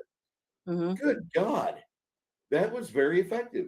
And I found this is when the movie, like I said, the movie's starting to really warm up, and all the things that you watched in the start of it are starting to happen. Mm-hmm. And Porter frames Hicks and Leary by putting Leary's fingerprints on the gun, because before he goes I in, thought the that big was building, so smart. That yes, was such a good scene. he to has them see him handle do his that. little Yeah. snub nose, Mm-hmm. and then afterwards he goes puts the gun on Resnick's corpse. Yep. Ah, I'll be That right was back. so I gotta good. go grab a drink real quick. I'm thirsty. Yeah, that was a really, really good scene because the whole time when you're watching him, he's going to put the gun in a one of those newspaper things that you put the coins in and you open, and then you can take the newspapers out. Well, you see him open it and you think he's about to put the gun in there, but he's not. All he does is he reaches in and he gets a newspaper out. Then he puts the gun inside the newspaper. So to me, I didn't understand what he was doing. And then when he walked over to them, the three men in the car, and you got the goofy dumbass sitting in the back seat that is the one that was setting up the drug deals for Porter's wife, the one who ended up having the overdose. So he's in the back seat, and then you have the two detectives, the crooked detectives, in the front seat. So he says, "Hey guys, will you do me a favor? I can't. They're going to frisk me when I go in. Can you guys watch my gun for me or keep my gun for you?" And they look at it and they say, "Sure." And they both look at it. And he's like, "Wow, this is a really nice gun." You know, he's looking at it and stuff. And you got to remember, that's the gun that he had went through all that effort to use the credit card that he stole off that one guy when he pickpocketed him. And then he bought 3 Rolexes at some jewelry store, and then he went and used those to pawn off to be able to get the gun and some cash that he needed to do some other things with. So the whole thing was ingenious because he used that gun. It's like an unmarked gun, or hadn't been used in anything that you know of, or you don't know for sure where its origins are because he got it at a pawn shop. So it's probably been used in a few crimes. So all of that worked out really good for him to get the fingerprints of the 2 detectives all over the weapon because they were looking at it and everything. And then he took it back in the newspaper again. See, remember, he handed it to him and it was inside the newspaper. So his fingerprints weren't on it. He made sure that his prints were not, because I thought the whole reason that he opened that newspaper thing was to hide the gun in there while he went in, see, because he was sticking it underneath there. And then he saw the cops there. So he thought, okay, I'm going to use them for this. Because remember, he had a voiceover there, but I can't remember exactly what he said in that voiceover about getting rid of the. I have to lighten the load. Yeah, lighten the load because he was being followed 24 hours a day and he needed to get rid of them or whatever. And he was a really, really smart smart guy, a very good thief, very good pickpocket, very smart. He was really smart. He knew how to think ahead, like play chess kind of person. So I thought they did a really good job with this character. And I thought Mel Gibson did a great job at playing this character because there was so many twists and turns that I didn't have it figured out, all the way to the end, basically. I was left not knowing exactly what the next step was going to be, which I really like because there's just not that many movies anymore that have that many twists and turns and leave you going like the Prestige had in it. It's not a lot of movies that do that anymore. So well, not only does he steal the gun, or he has the gun imprinted with the prints, but he also takes Hick's badge. Yeah, because he had took it off him when he pickpocketed him. Yep. Because they were dicks, and you didn't feel bad for him at all. And that's what's so sad. Is normally I'm like, oh yeah, the crooked cop, but you kind of feel bad because he's got a wife and kids and whatever else. But then the one cop, he's sitting there all smugly looking at that brochure of that yacht that he wanted, this really fancy boat that he wanted. And he's just thinking about how he's going to take that money that he's going to get from these guys off a porter after he's going through all this shit and almost died and his wife was dead and all this other shit. And he didn't give a shit. All he wanted was a boat. So you got to hate them even more because they were smug assholes. So I like that part of it. I like the fact that you liked what was about to happen to them because they were dicks. So I really got into that part of it. Well, they're waiting outside Fairfax's hotel, and that swap happens there. Plants the gun and the badge on Resnick, and then he goes to a fight with Rosie dolled up to the tins because during the conversation with Carter and Bronson, Bronson's son gets his 18th birthday present, which is a new car you get to see. You don't know what type it is till later. And then he gets his son some ringside tickets for a fight. So Porter and has his friends. He bought tickets for his friends too to go to the fight with him. So I was having a lot of fun watching this, and you got Bronson's little spoiled kid that gets approached by Rosie, who puts her feathered boa around him, and then she says, "Don't worry, I'll take good care of him. You guys get home before curfew." And I just enjoyed watching that because that's Maria Bello just turning it on 10. And she just looked the part. She just looked smoking. She was a smoke show. Amazing. Just And the car was nice too. The car definitely set it off to where the son believed that his dad would probably do something like that for him. In a limo with a really hot babe for him to get laid on his birthday. A pro, is going to take good care of him. Not too long after that, Internal Affairs finds where Hicks and Larry are at, and they demand to take the boys downtown and start the investigation. And, yeah, so you're happy and you're like, yay, got rid of those two dickheads. Oh, and I just saw something in the chat. So are you going to get in trouble because I cussed? I don't care. I don't think that's going to happen. My chat can talk about JonBenet Ramsey, and I'd be here tomorrow. Okay. Well, I'm sorry. I didn't even think about that. Not cussing. They're good. I have mods in the chat right now, and they're doing good. I know, but it was me that said it, not the people in the chat. my chat's doing good. They're being a little obnoxious, but they're fine. Soy-based Jeremy always tries to troll me and say things like Bruce sucks his own tits, and I'm like, they're not quite that big. And then Cronus is like, yep, Janet said dicks. course. I don't. I said a We're fine. couple of dirty words because those couple of those scenes really did tick me off. But it's YouTube. I mean, it's a grown-up show, isn't it? This is This is not for kids. Yeah. I click all my stuff that says not for children. Yeah, on my and videos. if kids ever show up in here, the parents have failed. Mhm. That's all there is to it. And I'm not responsible if your dumbass kid goes out and gets his dick chopped off and goes shoots up a school. Don't come after me. Yeah, I understand So, that. That's terrible. so wow, that got dark real fast. After all that, Johnny gets kidnapped by Pearl, and while he's making out with or Rosie and him are getting a little friendly, all of a sudden she's like, "Don't worry, kid, I'm a professional here." She handcuffs him, and then she pretty much tells him, "Stop trying to get my attention." And I absolutely love that. You hear the song "The Thrill Is Gone," and Mel Gibson rolls down the window. "Don't worry, Johnny. If everything works out fine, you'll be back with your father here real soon."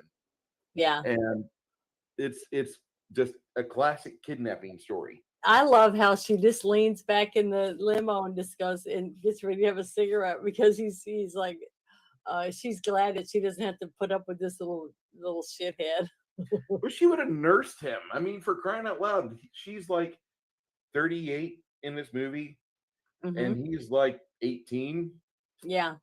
Yeah, there is a definite like mommy fetish going on here, and I'm not trying to be all like Reddit creepy, but I'm just saying, like, he's 18, she's 38 in this film.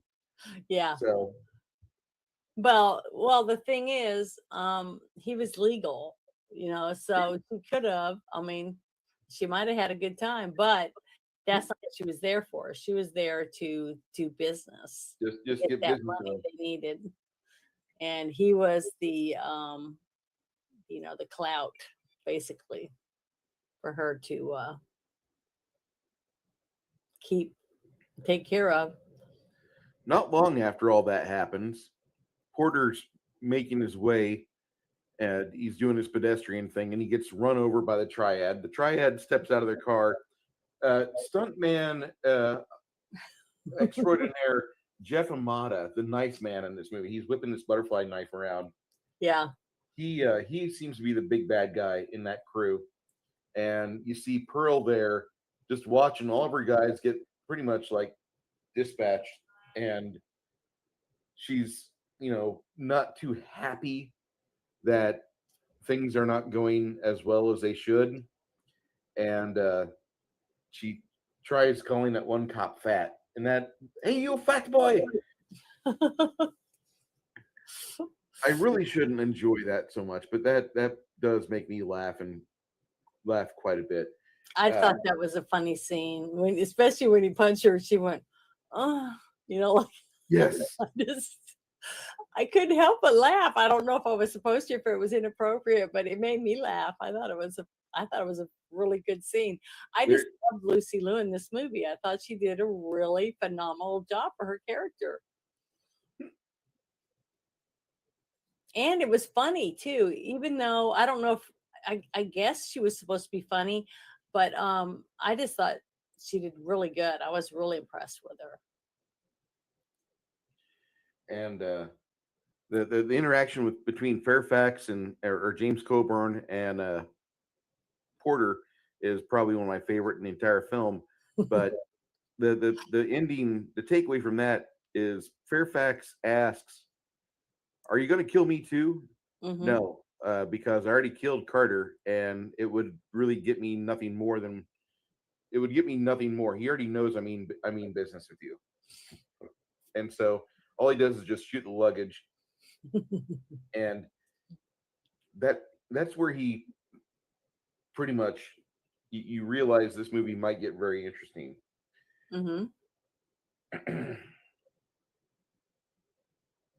Porter's held at gunpoint by Pearl during the holdup of the triad, and inadvertently causes him to get captured by Fairfax's people, a warehouse, and beaten one of the better torture scenes in films. And I've got to say, this is probably better than. Oh, I thought it was horrid. It was horrid when they do what he did with his feet. This little Oh, thing. This is better than Tango and Cash. This is better than Lethal Weapon. This is probably the best torture scene I've seen on film. Mm-hmm. It was really, really intense, and it was realistic. Yeah. Bronson arrives with his people and a 130,000 ransom, though he swears that Porter's never going to get his hands on it. And Porter unsuccessfully reasons that all he wants was the 70,000 that Resnick owes him. Yeah. And Bronson authorizes his men to hammer Porter's toes one by one until he reveals Johnny's location. Bronson's men smash 2 toes before he gives him a spot. So Bronson, Fairfax, and their people take Porter with them to investigate the address, but it's actually the compromised safe house wired with explosives. Now, at this point, you know what? I really, see, the whole thing is he sacrificed his toes, knowing that he had to hold out long enough for them to believe that he was giving them the right address. And it was like, I don't know how anyone could do that. I mean, it was just devastating to know that they took that big sledgehammer and smashed his toes with that. It was horrid. And the guy that they got to be the torturer, he was very believable. Oh yeah, he looks like the type of guy that would enjoy Yeah, that. he looked the part, and he was very believable. It was just excruciating just to sit there and think about him doing that to someone. Oh, it was just terrible. It was a horrible, horrible scene. It was so believable and realistic to me. It was horrid. And they put him in the trunk in the car. It was just that whole scene was horrid. I didn't know what was going to happen, and all I could see was her sitting in the small apartment and the kid tied up to the radiator. Yes. So knowing they were going to go up in there and to get that kid, I was just really worried after what had happened to her and her dog before. It was really sad. I was upset thinking that they're about to go up there and what was going to happen. But it was nice when I realized where they went when they went in and saw what it was. So that was good. Hold on. I'm probably going to commit a faux pas here. Wait, I don't have to send it to Kronos through the YouTube chat. I can do it through Discord. What is it? What you gonna do? I'm going to send him the link to where he can watch this movie. Oh, okay. Good. Yeah, it's a really good movie. I think you'll really like it. I hadn't seen it before, Kronos. I had never seen this movie until Bruce brought it up. Even though I've seen a lot of movies with Mel Gibson, I'd never seen this one. So I was really, really surprised how good it was, and that I hadn't seen it before. It was shocked that I hadn't seen this movie. But you'll enjoy it. I really think you'll like it. It's got lots and lots of good actors in it, very good acting, and the story is just really, really good to follow through. You'll like it. Hey, Janet, is Kronos in your Discord? Yes. Okay. I'll drop it there. Okay. Thanks. Girl or guy. And when you get done watching it, let me know what you think. What do you think about the movie? Because I think you're gonna like it. Very entertaining. Yeah, it's definitely one of my faves. I was impressed, but that torture scene is really intense, really good and believable. Well,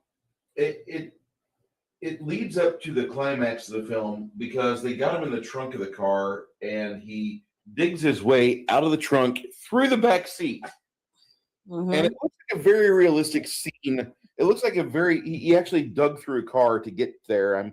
I'm sure he didn't. I'm sure that was like a paper mache. And he used what was it? Was it a tire iron that he found? Yeah. Back. But you got to remember too, guys, he is beat to hell. I mean, they beat the shit out of this guy. I mean, he's at the end of his, he looks like I don't think he's gonna make it. I mean, that's how I felt through the whole thing. His foot is a bloodied pulp, basically. Oh. And he's just beat to shit. I mean, I don't think I feel like he's not gonna make it.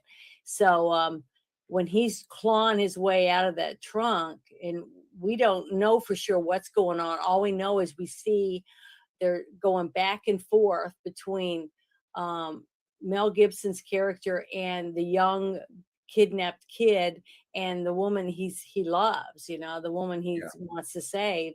And you're just waiting for them to bust the door in, and kill her, basically, is what they would probably do to get the kid back. So it's a really intense build up right there through all that. And then you realize what apartment they're going into, which was really cool. But that's when Mel Gibson had to get out and be able to call that number. He has to dig out of the trunk with a tire iron within 40 seconds to get up to the front seat on the car cell phone, the bag phone, basically. Yeah. Dial the number and be able to trigger the explosives underneath the bed to stop before they realize they're in the wrong apartment. Yep. And right before they die, as Bronson picks up the phone, Gibson's Porter says, "You're wise not to trust me." And then that apartment just goes up, and Porter you see it coming out of the windows and everything. Yeah. Porter takes the car, grabs Rosie, and Rosie looks at him and she's like, "You look like hell." And he's like, "I got hammered." Yeah, he did get hammered with a real hammer. That's what was really bad. But the thing is, when he unzips that bag and you see all that money, I had such a I was so happy inside that they were gonna live. They got rid of all the assholes. Oops, I said a dirty word again. Oh no. And they had money. They were rich, and now they could leave and be together, and they were both alive, even though his foot was all mangled up and looked like meatloaf. We're gonna go for breakfast. Yeah, whatever it was. But I just thought it was so romantic. To me, it was a very romantic ending for the mutilated guy to get the beautiful woman and money and get to leave. And back then, I guess, whenever that was supposed to be in the 60s or something, from the story, it was a lot of money. Yeah, 70,000 even in 1980s is still a lot of money. Mm-hmm. So he gets to keep the girl, and the last thing you hear is Porter say, "I told her, or she told me she'd quit hooking if I'd quit shooting people." Yeah, I stopped killing people. Yeah, I stopped killing people. She'll stop hooking. And I don't know. We were aiming high, and you're thinking, well, we made 70 grand off this. I hope that's enough. Probably wasn't, but whatever. And they just started living a real life where they both got just normal jobs and got to be together. Yeah. At least that's what I was fantasizing at the ending, because I thought it was really good. Gibson I believe Gibson is a producer on this movie, and he got into argument after argument with Brian Hegland, and that eventually caused Hegland to get canned from the set. Mm-hmm. And then he went with another script, and there was this is not the theatrical version is not the version that Hegland wanted. Hegland had a different idea, and they released it in 2007 or 2009, the director's cut of Payback. I would recommend not watching that because it's not as good. And that's not what I watched. I watched the theatrical version. Yeah, the one from the movie theater. Yeah, this is the theatrical version is so good, and you can watch it. You can watch it with your kids. You can watch it with your kids if they're in their teen years. You can watch it with your parents. Your dad will get a kick out of it because it is a movie that it has all this iconic imagery in it, and the suits, the costuming looks good, but aged. It's kind of weird because you have 80s cars and you have like 60s, Mm-hmm. 40s like costuming. It's really good. Kronos, go to Janet's Discord. The link is for you there, bud. Whenever you want to look at that. So you have a really good film that on all cylinders this movie fires. If you watch the director's cut, it will not be the same experience. This is like watching the theatrical version of The Professional that we saw in 1994 versus the director's cut, which is now the widely seen version that I feel is inferior. The Professional with Jean Reno and Natalie Portman. Yeah. This movie does so much better with a theatrical version, like that one does. Yeah. Yes, I ma'am. enjoyed this movie immensely. I thought it was very good. And it was still, I can't believe I didn't ever see it before. That's what's so weird. I mean, what was going on in my life or during the movies? I mean, what other movies were out for me to miss this one? That's what's weird. To not even go to the theater or even rent it. So I don't know what was going on. But it was worth watching this time for sure. Very good movie. Action packed, filled with great actors, awesome story. Costumes were great. I mean, everything about it was good. It was a very well made movie. I'll tell you the top 10 movies in 1999. Okay. First was Star Wars Episode 1, The Phantom Menace. Mm-hmm. Second place was Bruce Willis and The Sixth Sense. Oh, Number 3. yeah, Yeah. I definitely didn't miss that. I saw that like 5 times when it first Austin came out. Powers. Mm-hmm. Austin Powers, The Spy Who Shagged Me. Mm-hmm. I love that one too. I saw And that. Toy Story 2. Toy Story, I saw that one. That's part 2, though. And part 2, Then I saw that too. Then you have The Matrix, which came out, I believe, in April of 99. I saw that. Yeah, and there was a buttload of good movies out.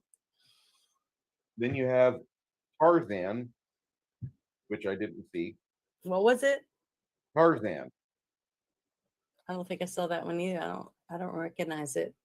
Then Big Daddy with Adam Sandler. Mm-hmm. Number I 8. saw that one. Number 8 for 1999 is Runaway Bride. Number 10 is The Blair Witch Project. I didn't see that one either. Then number 11 is Notting Hill. Number 12 is The World Is Not Enough. The Notting Hill, was it a British movie? I think so. Yeah, I think I saw that one. 13 is Double Jeopardy. 14 is the Will Smith bomb Wild Wild West. I didn't see that one. 15 is a Robert De Niro movie, Analyze This. 16 is The General's Daughter. 17 is American Pie. 18 was Matthew Broderick and Inspector Gadget. I think I saw that one. 19 is Shakespeare in Love. Mm-hmm. And then number 20 was Sleepy Hollow, which was another good but underrated movie. Oh, and that one was what was his name? The guy from the Pirates of the Caribbean. Yes. Yeah, he was in it. Yeah, I saw that one for sure. I liked it. Yeah. You also had Wednesday was in it. Yes. Mm-hmm. Number 25 on the 1999 movies is actually Payback, which I thought was kind of interesting because it actually made the top 25. Okay, that's good. I mean, it was a good movie. Yeah. The 1999 was a solid film year. It really was. I mean, golly, in the last 3 or 4 years, have there been that many good movies? 25? I'm pretty impressed with what we've got going on right now. Actually, starting since August of last year, feels like we've got some semblance of common sense returning to the production houses, Mhm. because I saw that start in the indie sphere with there was a movie called The Color Out of Space with Nicolas Cage, and that's the first movie in a long time with Nick Cage that I really liked. And I love Nick Cage movies. I really do. He's a very good actor. He's a living meme, but he's a very good actor. If you can understand, the guy probably like should be dead of like some drug overdose or something, but Yeah. he's a good actor. He's here for a good time, not a long time. That's just how I view him. And That's terrible to say. no, it's not. Don't you have any retarded friends where you're like, you're not going to be here long, but I'm going to enjoy the time I get with you because it's going to Um, be fun. My well, little all my retarded friends friend. that were like that, I always begged to please not, not, or I'd take their keys from them and not let them drive, things like that. No, I mean, Kind of no, friend I was. I actually had retarded friends when I was growing up because we lived in a town with a retarded home in it, and you have 300 normal people in town. You have 125 retards that most of them stay inside, but there's like 40 that get to go out and go on walks and pee in your front yard garden or something. And like eventually you get to know these people because they're in the same town as you, and oh, you might put a new spin on something. But there was a comedian years ago said, "Get yourself retarded friend because it'll make you so happy," and that was the truth. Yeah, You get a because it made retarded me feel friend, smart yeah. when you had a dumb friend. Well, but not only that, but like they show you like the way to live happy. They really do. And just having that experience growing up in Latham, Illinois was kind of nice. I mean, aside from the fact we had Chad Gray, the lead singer of Hell Yeah, Mudvayne, getting arrested as a teenager. Every time he turned around, he's like, "Oh, I found this bottle of bad whiskey. I'm going to drink it and have a public intoxication event."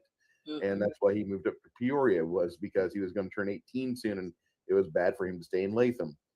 But you have these retards who walking around town all the time, and it's like, okay, well, you have something interesting to talk to. These guys, if you really wanted to feel special, you give them like an ice cream cone, and then they like would go, "Oh my god, I got ice cream! I got ice cream!" And like you feel like a minor deity. You feel like you've done something really good. "Oh, very good, little servant. For your ice cream, all I ask you do is not pee in my yard." That little thing. But Yeah. it was a fun lifestyle growing up there. It was boring as hell, so you can understand why, like, I enjoy where I'm at now. But I really enjoyed having that perspective as a youngster, because having these people like, well, I'm glad I didn't come out of the womb like that. Um, I forgot where I was going with this, but this was it was a very interesting life, having that experience to where you were affected by other people's chemical misfortune with Hmm. their own selves, and you came out pretty much okay. Now, the main thing is that with movies like Payback, you get a chance to see some people are born and they have an addictive personality type, like Hmm. his first wife in this movie that dies from heroin overdose. She likes a heroin so much that she can't stand to be without it. She has a secret compartment in her shoe to be an auxiliary source of heroin if she can't use her music box, which I thought that was like at one point sad, another point that really hit home because my uncle died of a heroin overdose. And Well, the way that Mel Gibson, I don't know, this another personal feeling I got because that scene to me was so sad, and it was just sad because you could tell that he loved her, and loved what they once had, because he had a couple flashbacks of the fun that they had together and stuff, you know, um, Mhm. in that room and everything. But the way he touched the music box, and when he opened it, it was like he gave it to her or something. It was like a gift from him. And then Yeah. when you opened it and saw the drugs in it, it was just sad. The whole scene was just very sad and very dramatic because their relationship was ruined because she was a drug addict, had become addicted to heroin. And I just felt really bad for him, and I felt bad for her because she was the one with the addiction. And you could tell that even after everything he'd been through, and she had shot him, okay, and she got whisked off, and he was left there to die. He still wanted to help her because that's how much he loved her. He See, loved her. and that's why it was. I don't know. It's really hard for me to handle that whole thing, especially when I don't think there's anyone today in the world that hasn't been hurt by some type of addiction, alcohol or drug abuse or something like Gambling. that.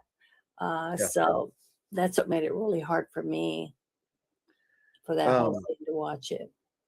This movie hits on a lot of cylinders. I could talk about this film another 3 hours probably. This is easily, like I said, one of my favorite movies I've ever seen. It's got an interesting history with me because the first time I saw it, I took my little brother from Big Brothers Big Sisters out to go see it, and then his mom told us to stay out later because she was busy entertaining her boyfriend at the time. And yeah, so anyway, like later on, I told the caseworker, like, the mom is got no control over her son. Like, I've watched him beat her numerous times.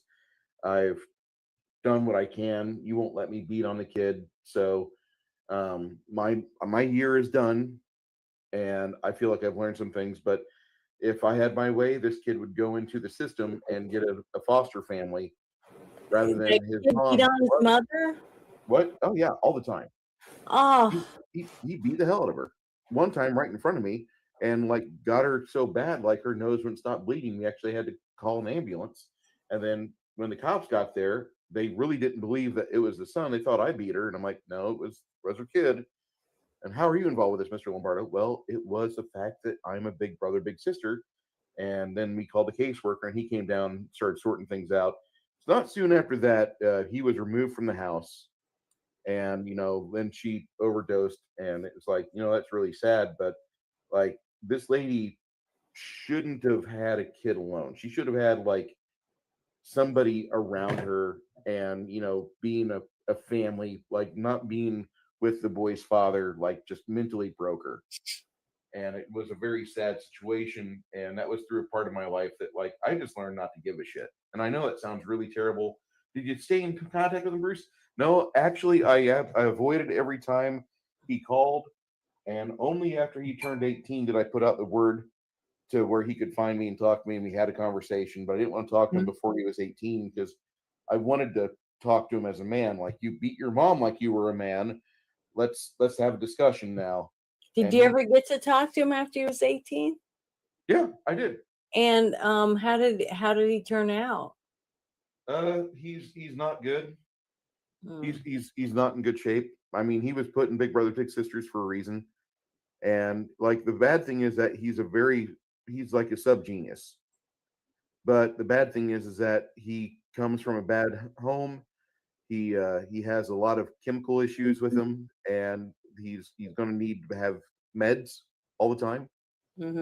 And I just refused. Like, I could get involved, but it's not going to improve my life at all. In fact, I'm going to be out a lot of money if I try to help you. And so I just kind of like, listen, I wanted to beat the shit out of you the day that I saw you beat your mom. He's like, well, why didn't you? It could have fixed me. And I'm like, well, there is that thing. I would go to jail. And no offense to you, but you can go to jail, you little shit, or you can go to juvie hall, and you can get your, maybe your life will turn around. And I only ignored you because I couldn't talk to you the way I wanted to. You're in the system until you're 18. Now that you're 18 and a man, we can talk. And we did. And I kind of let him know, like, the entire time I was fuming. I was wanting. How long ago was that? That was 1999 to 2000. Oh, okay.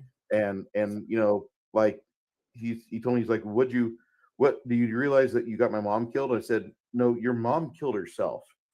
And there was a lot of problems that she had. If you remember, like all the dudes that came over all the time, do you remember that? Well, yeah, and I remember them beating on me and beating on her. I'm like, okay, I was put in this situation to try to help you, and instead of you taking what flag and what lifesaver could give you, you ignore me each and every chance you had. And I laid into him on that. But afterwards, I haven't talked to him since. And a friend of mine said his life has gone considerably downhill, but we all make choices. And this was in 1999. He was 9 at the time. So he's probably in his mid 30s. And sorry about that, but it's just another Decatur story. Yeah, the sad thing is that if he'd gotten a couple good spankings and had a stepdad or a father that was involved and actually gave a crap about whether he went to school, made good grades, someone read books to him at night before he'd go to bed, did crafts with him, art or stuff, read, just did things with him to show him that to love him, he could have had a totally different life. But And I got my butt kicked by my parents because I wasn't a good kid sometimes. I did a lot of dumb things, but I had parents that cared whether I came home, whether I went to bed and had dinner before I went to bed, things like that, or if I got a bath and brushed my teeth, all the things that a kid needs to feel like they're part of a world or part of a family, and that's really sad to know that. But I'm proud of you that you took time out of your busy life to want to mentor a child, I mean, so many people wouldn't even do what you did to take a kid to a movie, I mean, I did everything I could that I was allowed to, and I Mhm. was told that there were a lot of times where like I overstepped my bounds because like there was a time where he actually threw hands with me, and it was like 9 years old and I was like 24. I was throwing lumber at the time, like picking up 80-pound shingle bags at my job. So grabbing a hold of a 100-pound kid and putting him against an arcade machine and being like, we're done for today. You had your little outburst and you took a swing at me whenever I beat you on Tekken. I'm sorry, kid. I'm taking you home. And then I went and told the people, Big Brothers Big Sisters, like, no, I took him to the arcade. We went and saw a movie. We were eating, and when we were at the arcade, he got upset with me because he wanted to play a game against me. And I told him, I said, I'm not going to baby you. I'll you play your hardest, I'll play my hardest. And he sucked.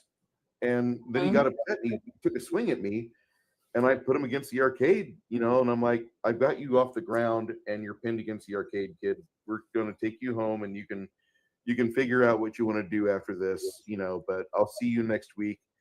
Don't ever raise your hand against me again, and that was pretty much a street English, right? Well, the people at Big Brothers Big Sisters got upset and they're like, you can't be doing that to him. I'm like, the kid punched me in the arm as much as 11 or 10-year-old kid could, and he did leave a mark on there for a couple days. It didn't hurt me in the long run, but I picked him up and I thought I tried to scare the hell out of him. Like, don't do this. This is how you get hurt, and you don't recognize that people don't like you. Like you're kind of a dick, and not many people are going to be like giving weepy over a dickhead kid, getting his comeuppance. You hit your mom. You take swings on people that beat up, your character on a video game. Why are you doing that? I'm going to drive you home, and you can try to figure this out, and we'll talk about it next week.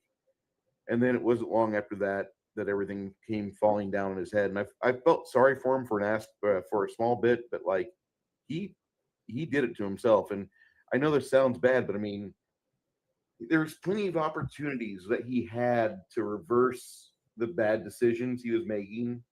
And for some people, all it is just change of scenery, get out of the area. Your family's not helping you. Your family's the source of your destruction because they put you in a bad mood, or they They don't allow you to go try to stretch and get a job that might better yourself. And his family wasn't even there. He had a mother that pretty much let him have run of the house, and she was just wanting to get penis and Yeah. not be lonely. And it just, I felt sorry for the kid, but like you can only feel so sorry for them. And I don't have a lot of, Especially when you know there's nothing you can do. You know, you Yeah. can't fix anything. You can't change his environment. You can't move in with him, and you can't let him move in with you. at the end So of the there's day, really I got to nothing take you him can back to do. his mom. Yeah. You know, I got to take him back to that bad environment where he's got a mother that she loves her son, but she also wants to not be lonely, so she's doing bad things, and it was a rough situation. That was a real like shock to me as to how bad some kids have it. Yeah, I've got a couple of stories about some really sad incidences, and one of the reasons why I started doing more when it came to children endangerment, things like that. So very Anyway, depressing. I want to talk about a happy thing, and as much as I love talking about the movie Payback, there was a movie you saw recently in the theater. Yeah, I went and saw it the night before last. Yep, Dungeons and Dragons: Honor Among Thieves. What did you think about it? I loved it. I thought it was really, really good. It was almost like, to me, as a new player playing Dungeons and Dragons and getting to learn about a paladin, what a paladin is, a barbarian, lots of different characters like that, a cleric and a wizard, a red, is it a red wizard? You know, different things like that. Dragons, getting to see a dragon in this movie, and getting to see them get to. I didn't get a popcorn bucket. They didn't even do it at my theater. I was so depressed and mad at them.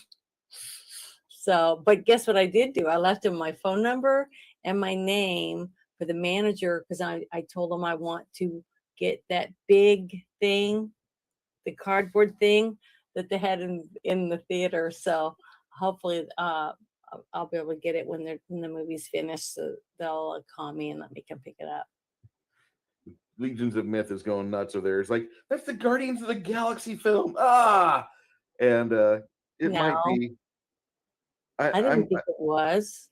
I'm not gonna lie, Max. I'm going to watch this movie, but I'm gonna watch it on the high seas. I loved it. It was so good. It was almost like I wanted so bad to be able to be in the movie. I mean, it was like getting to a week after week that we get to play, and thinking about the lands that we get to travel across and the creatures that we get to interact with, and getting to see them in live action on screen. I thought it was great. I loved it. There's some parts of that I movie loved that it. look really good. I'm not gonna try to mince words. Some of I that think the movie- whole movie was good. There wasn't anything to me that was woke in it that took me out of the movie. I thought it was a very good family movie that you could go watch with your 9-10-year-old kids. I just loved it. I thought it was really, really good. And I'm going to see it again. This is a movie that I'm going to buy, which is, I haven't said in years. How's that says nothing's as good as your imagination. No, never. There's no such thing.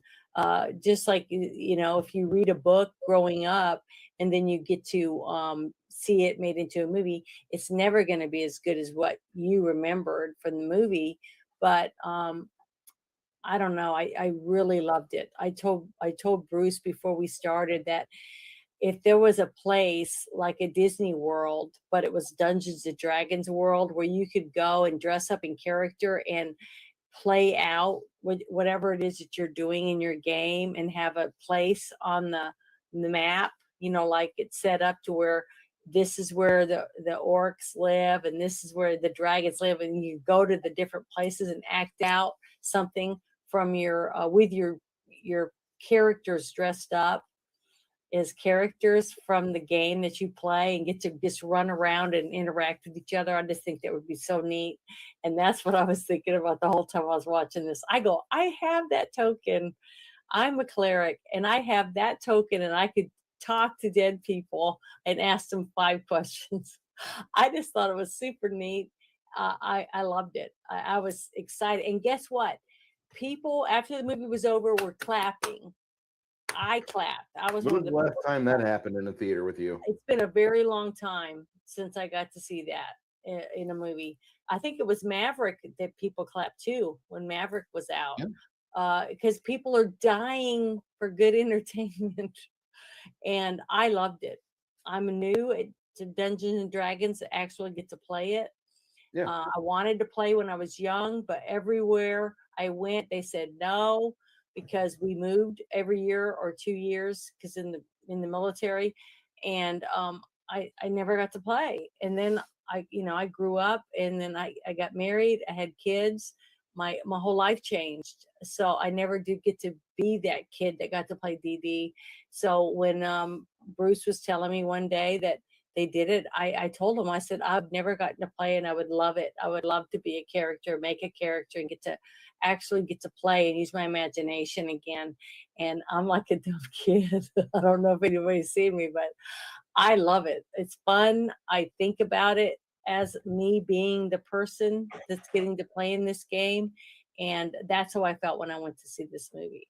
So, if you go see it and all you can do is whine and complain that it's not perfection and it doesn't fit your imagination, then you don't have an imagination. You can't put yourself and immerse yourself into this movie. I feel sorry for you because There's a lot of players. There's a lot of people that this movie's coming out at a bad time. Why?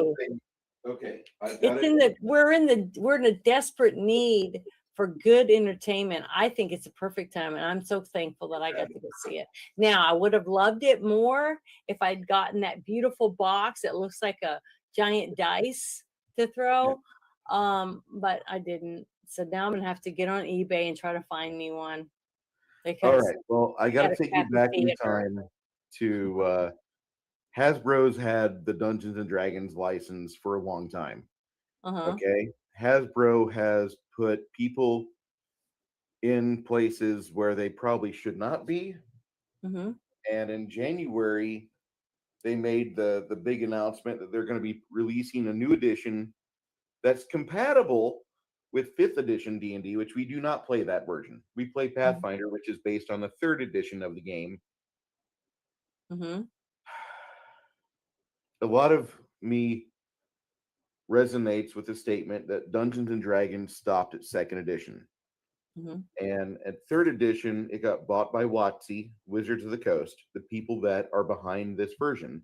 WotC got purchased by Hasbro, and Hasbro has a big ESG budget, and they've kind of ruined D&D, and it's been going on for a few years. But what they did was they made a movie to fit people that don't know the actual history of various campaign settings or worlds within the game of Dungeons and Dragons, because Dungeons and Dragons has a bunch of different worlds that you could play in, for like Dragonlance or Mystara or Forgotten Realms, which is where this movie takes place because it has Red Wizards of Thay, and it takes place in Neverwinter. You have a bunch of other settings out there too. The one that we play in was started off in 3rd edition. Yeah, but they talked about Bard's Gate. A lot of the characters they talked about. Baldur's Gate. Yeah, Baldur's Gate. That's what I meant. And they talked about different characters. Yeah. And to get to see them in live action, I loved it. I thought it was awesome, and I'm going to see it again. And I'm not gonna have an opinion on this movie because the movie, no matter what I say, is going to have this huge stigma over it. That in January, Hasbro Well, you can really talk to fucked me up. about it. You can Okay. talk to me about, and I'll be a kid again. You just have to be selective of who you talk to about it. But I'm new to a DD.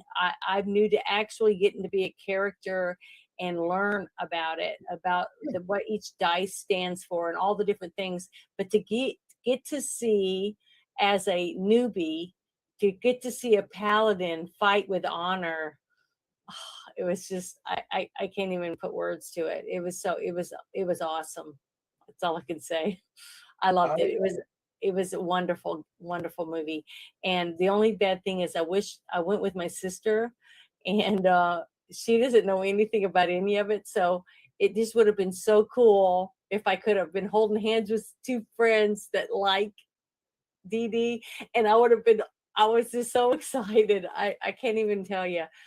I felt like a kid. It was wonderful.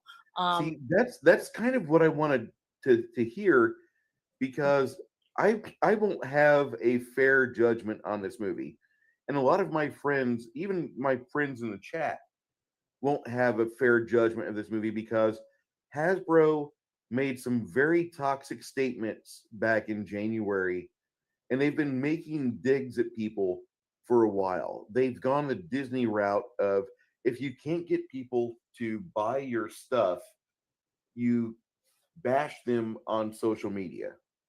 So See, no that's matter, why I try not to read any of that stuff. I try not to watch stuff that takes away from my love of comic books or collecting or Star Trek or any of that stuff. Anything that's negative that goes around, any of the things that I love that I have in my, like I have a sword hanging on the wall. I have a plastic dragon over there that I play with. I have things that mean something to me because of where I got it or who gave it to me or what book it came from or things like that.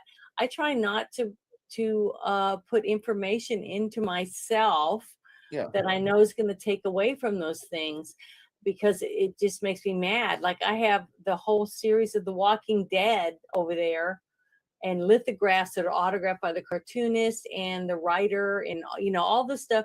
But when I look at it, I get joy out of it because of what I know, what it went into it and how I felt about those characters. So why would I want to put something in it that I know is bullshit, that's going to take away the joy I get when I get to hold it and look at it or play with it or whatever. I can't help it. I'm a nerd and I want to be a nerd, and I enjoy being a nerd. I love my stuff. I love my stories. I love my comic books. I read my comics. I play with my figurines. I dress up. I do all these things, and I'm a grown up and I pay my bills. I take care of things. I'm responsible, but there's nothing wrong with me wanting to play with my things that bring me joy. And I don't see that in anyone else. If somebody gets joy out of drawing or building something or creating a game for others to play, or making costumes or crocheting and making cool figurines for someone else, just any of that stuff, or me making art that emulates the things that I love in comic books, and a lot of people aren't interested in that. I grew up in a family where none of them cared. My dad was the only one that was interested in a few of the things, but he couldn't spend as much time with me because he had a job and he traveled a lot. He would go on TDY. I wouldn't see him for 8 months. So I had to do a lot of the nerd stuff by myself, and all my friends made fun of me because I loved Star Trek, or I loved some of my dumb comics that I had, and I liked Morbius. I liked a lot of things, and they just, people made fun of me for it, and they still do. But I don't care. okay, I still love it. and I that's still love my cool. stuff. And I think everyone should be able to enjoy their stuff. And if it's gonna cause a problem, talk to the people that appreciate you for your love of something, and don't worry about sharing it with the people that aren't going to enjoy it. That's what I tried to do. I plan on watching this movie. In fact, I plan on ripping it off the interwebs and putting it on a DVD-R ROM and having my hard copy of it because I do want to see it. Do I want Hasbro to make a dime off me? No, I want them to lose money. That's fine. But you're And going to like this movie. I think you are. If Yeah. as much time and detail and work that you go through to make a game that I can play with other people and immerse myself into these characters and try to figure out our own way through the maze that you have made, I think you can watch this and see the enjoyment of everyone that's in this movie, all the people in the theater that are watching it, enjoying it, that know, especially the ones that know a little bit about the details of these characters and what they mean to them. I've only met one person playing this game that was a paladin. And all I know about a paladin is what this person portrayed to me and what we talked about during the games. And I'm lucky because the games were long. I mean, there were hours and hours and hours immersed into talking about what's going on with all these characters, right? Yeah. So that's my enjoyment of it. So when I get to see it portrayed, sorry, I got to get something to drink. Portrayed in life, in real life for me to see, I just loved it because it was like getting to be awake and dreaming and it's happening in front of me. That's what it was like. It was fun. And I loved all the characters that they got and the little wizard guy that's not really good and how he becomes a man and all the different things about it. I just thought it was good. It was a very good movie. Is Bradley Cooper in this movie? Yes. And the character he plays, you're going to love. Yeah. I loved it. I was shocked because I don't really like Bradley Cooper. I think he's an asshole. I mean, really, I just don't like him. But to see him play this character, I thought he did very good at it, even though I don't like him.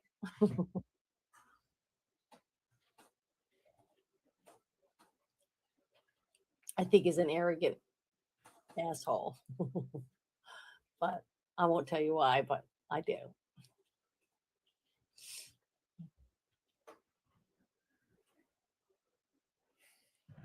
So now that I've put my feelings, Everybody said stuff about me saying a dirty word. Yeah, you can say asshole here. Oh, okay. You can say asshole here. Okay. You can say whatever grown-up words you have to here. Okay, I'm not gonna fucking step on. I don't you. like the C word. I don't like to use that word. Okay, well, that's fine. You don't have to use a big word. You don't have to use the word cock. Okay. No, I'm not. I've said that word. I'm talking about the other word. To me, it just sounds worse than what it means. I mean, it's just another word for a body part, but I just don't like the way that I've heard it used. I will probably appreciate you not liking that, but in my own company, people will hear me say the clam word. Yes. I will see the D&D movies, but I'm going to rip it off the web and I'm going to fucking make sure that, Hasbro has losses from it because I don't want to pay them for it. And I don't need to pay them for it. They can suck my fat cock. And that's all there is to it. I've been wanting to see this movie because it looked kind of interesting. I've heard a lot of people say there's some parts in it that'll piss you off. I didn't see anything that pissed me off, but I guess it might be because I don't know enough about the stuff that you're talking about. Yeah, there was a cartoon. History, but the history behind Dungeons and Dragons, who owns this and what they've done, and all that. I don't know anything about it, and I'm thankful I don't because that might have ruined it for me. But yeah, and that's where a lot of my friends are. It's ruined it for them. I'm sorry that it did because I'm so thankful that I got to watch it in the eyes through the eyes of a child, basically, because that's where I'm at on the level I am for DD. I'm a child level, and I'm so thankful because I loved it. It was like it was fun. It was so fun. I loved it. I couldn't even go to bed when I got home, even though it was a late movie. But I just couldn't stop thinking about it. I've been thinking about it all day, little bits here and there. I just thought it was adorable, and some parts were adorable, and I just liked it. I thought the special effects were good. I thought the acting was very good. And the one thing I really liked was at the very beginning, before the movie started, you had all the main actors sitting in their regular clothes saying thank you to me and everyone else is sitting in the theater about coming to see it at the movie theater, because it's helping the movie theaters. And a lot of them that almost went belly up because of the COVID. So I was thankful for that. And Tom Cruise did the same thing when I went to see Maverick, Top Gun. He did the same thing. He had a special video thanking you for going to the movie theater to see it. And you just don't see that much from actors that give a crap, because they don't care. After they got their check, they could care less whether it's the theater or you're watching it at home. They've already got their money. So to see a few actors that actually care whether we still have theaters to go to, and that movie theaters, the experience of going to a movie theater it might be gone. A couple of years, there may not be any more theaters, just like what happened to the drive-ins. I really want to be able to have enjoyment, and that. And you will, but you try to remember the next time when another movie comes out, and that go see a movie that you don't know anything about or the background behind it, so that you can actually spend the money at the theater and help the theater. That's all I'm there's a saying. really good theater over here. And I mean, as much as I love Alamo Draft House, I really don't like paying $20 to go see a film. So I'll go see John Wick at the Carrot Sodas Theater. Yeah, I went and saw John Wick too. That was really good too. That between Dungeons and Dragons and John Wick and Mario Brothers, all hitting within a 3-week span. I honestly believe that this is the first springtime we've had where it's not springtime for Hitler, and poverty wins, or like depression wins. Did you go see that movie, the Pixels movie? No. You didn't go see that one? When it came out of the theater? I'm not a big fan of Adam Sandler. Okay, I'm not either, but I thought the Pixels movie was great. I thought I laughed my butt off through the whole movie. I thought it was very well made. There's some parts of it that are great. I've watched most of the film offline, but I've not seen it from start to finish in one sitting. Like, I'll catch 30 minutes here, I'll catch 30 minutes there. The fact they've got the designer of Pac-Man to star in the film, or the guy that portrayed the creator of Pac-Man, that was pretty cool. I just don't like Adam Sandler, because Adam Sandler films feel like embezzlement, and I'll explain that to you at another point. But I didn't have any background on it at all.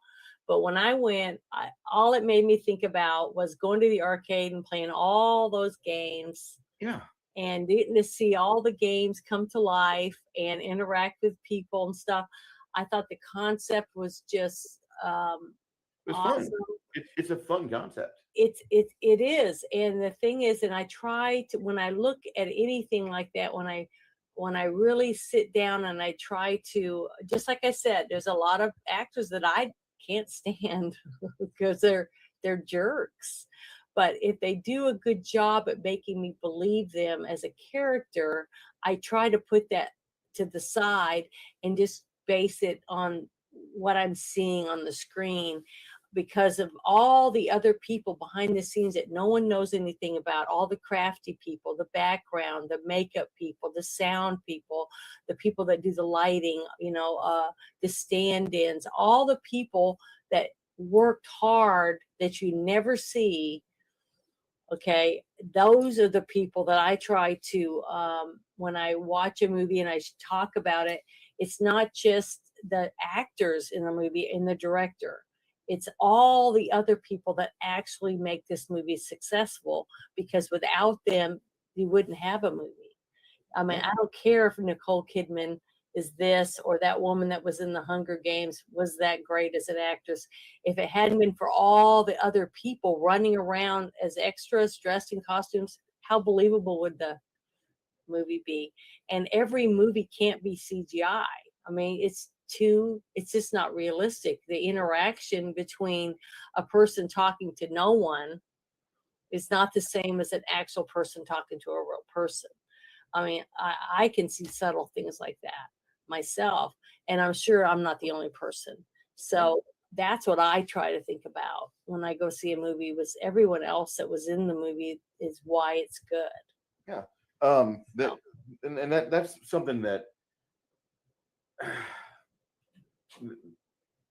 as much as I hate Hasbro, I do look at the fact that they put 400 people to work. Mm-hmm. They got gaffers, lighting technicians. They got 200 people in the CGI department. The locations. I will say all that. I will say the CGI department dropped the ball, and they dropped the ball in the trailer, because there's some scenes where it shows you these castles that have modern windows. Mm-hmm. Come on. Well, yeah, I noticed a few things like that, but I don't care. I really don't. It's like when we were watching somebody building a set for themselves to play Dungeons and Dragons. The imagination that he put into it and the hard work that he did to bring something to life for his people that are going to play his game.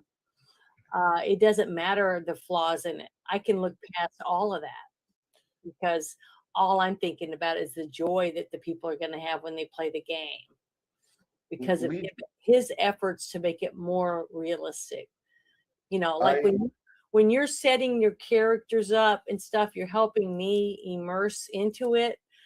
To me, it makes it even better, because it's easier for me to make myself little and be standing amongst those big pillars that you made, or the huge dragons, or whatever it is that you're adding to it. I'm able to immerse myself into it simply because of the effort that you took to make it more inviting and more believable.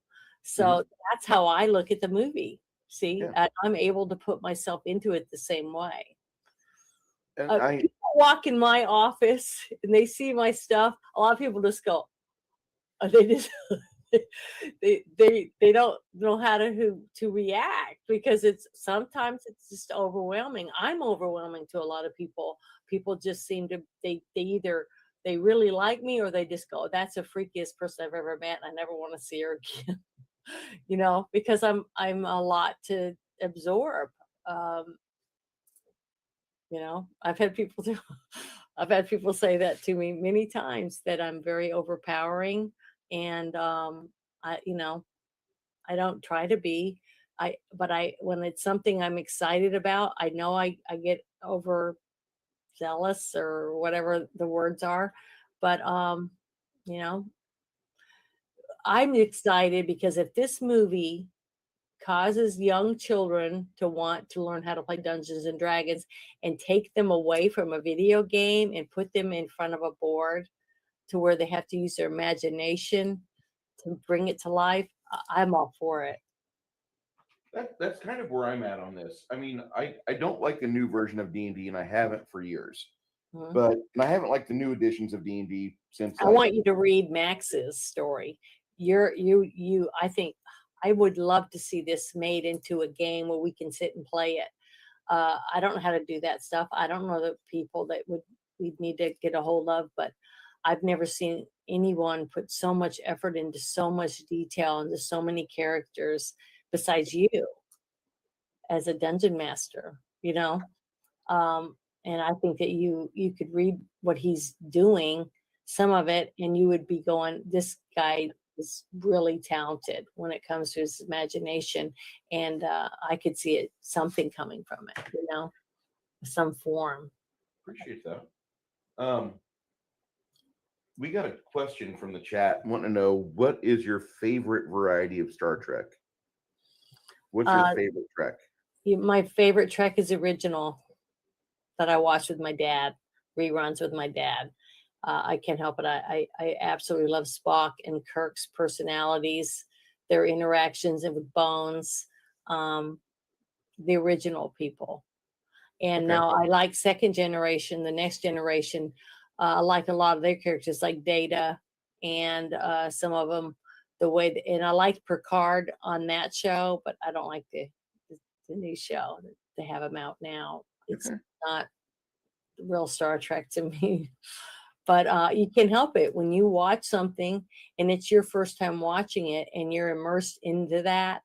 Um, the anything else that trying to be it, like if they made a brand new Futurama, it wouldn't be Futurama to me. Did I okay. love the original. I got it. I didn't realize you were a Futurama fan. So I I'm gonna love ask. Futurama. I've seen every single episode. I've watched it for years and years. I absolutely loved it. So you realize that when they talk to Gary Gygax on Futurama, that's the creator of Dungeons and Dragons. No, I didn't know that.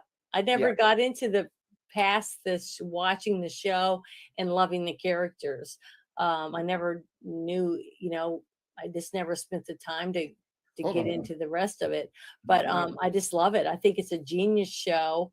I laughed. It would take me away from everything when I get to watch it. And I love the Death by Snoo Snooze, one of my very favorite ones, and the one where Fry is trapped on that planet with the evil people that want to take over the world. I can't remember what his name is right now, but he's got his little son feeding them Skittles, what he thinks is Skittles. And he's dying, slowly starving to death because he's only eating his poop. Remember the episode I'm talking about? I never watched Futurama until a couple years ago. But oh my God, I just love it. It came on really late at night, and for some reason, I just started watching it, and I just fell in love with the characters, with Leela and Fry and their romance. This is, you see this character on Futurama? Mm-hmm. The guy behind the voice is actually this guy here, and that's Gary Gygax, the creator of Dungeons and Dragons. Oh, really? He's the one that made the actual board game? Yeah. Wow. Now, see, now that I know more about him, does he do cons and stuff where you get to meet him? He's been dead since 2008. Oh, that's sad. I'm sorry. I didn't know that. No, you're good. But so see, he's gone. So you can't expect anything new to be like the original. It's just not going to be. You have to. No. That's why if you read this story that I'm going to send you some stuff and let you read it when you have time, and then you can let me know what you think. But it's phenomenal. When I started reading some of it, well, first I was in a space and I was talking about how much fun I had the first couple times that you guys were teaching me how to play Dungeons and Dragons. And he started sending me private messages, and he said, oh, I love what you were saying, and it really makes me want to write again and do all this different things that I inspired him. He said I was his muse or whatever. And then he started sending me more and more of his story that he started writing. And I was like, oh my God, this is so freaking good. And I told him, I said, this could be a huge game. I mean, you could play this like Dungeons and Dragons, or you could play it and make a game where you can actually play it on a computer, or it could be a movie or a TV series. I mean, it has so much potential that I can see in it. I think he's a genius. And I tell him all the time, and he says I'm good for his ego, but and he's gay. He's a gay man, but he is wonderful. He's one of the smartest people I've ever talked to in my life. I've never seen someone who can just start talking about something and make a story around it. You know, I don't know. I can't even tell you. I can't even explain it, but he is so awesome about his whole idea, everything that's in his head, and be able to put it out on paper and stuff. Bruce, I think if you read some of this stuff, you're gonna it's gonna blow your mind. So I think he's really good. Okay. I don't want people to grill you or anybody. If you guys, if my old guard friends that have been playing RPGs for 10, 20, 30 years like me, or more, like Max, 40 years, Mm-hmm. if you guys don't want to see the new D&D movie, that's completely on you. If you don't want to pirate it, if you don't want to get that, that's fine. Oh, Arwen Avalon says fat raid. I'm getting raided by Steven Seagal. I mean, Hey, guys. even if you did pirate it and you watched it, and even if you liked it, you don't have to tell anyone. No one has to ever know. You know, it can just be your secret, your little naughtiness that you did all alone. No one knows about it. But all I know is it made me feel like a little kid again when I got to watch it. After playing with Bruce and all the other guys, and now we have a new woman that's playing with us. Just after getting to do that and use my imagination and learn, I've been learning a little better. I'm getting a little better each week. And I'm on Hero Labs. I'm learning how to use that. I'm telling you, it just made me feel like a kid when I watched this movie. I got to see all the people all the characters that I'm learning about, the different magic, the different cities. I can't even explain it. It was just, I loved it. I thought I was able to see it as a kid in awe of it. And I thought it was great. I'd like to say hello to our friends that have just came in from Fat Steven Seagal's channel. Justice Steven has Well, just guys, we're exited. going on and on about the movie I saw and how much I loved it, getting to watch Dungeons and Dragons as a newbie playing Dungeons and Dragons. So Bruce invited me to play on a game, and we made up a character for me with a few of the other people that play, and I became a elfin cleric. I'm half elf and half human, and I'm not very powerful yet. I'm still a young, character, and try to remember what dice I'm supposed to roll depending on what actions I have, and different things like that. And it's been really fun. I'm loving doing it. I look forward to it every 2 weeks when we get to play about what's going to happen and what cool spell I'm going to get to use, or, what we're going to meet and, what's going to happen. It's fun. I look at it that way. I just love it. I just really like doing it.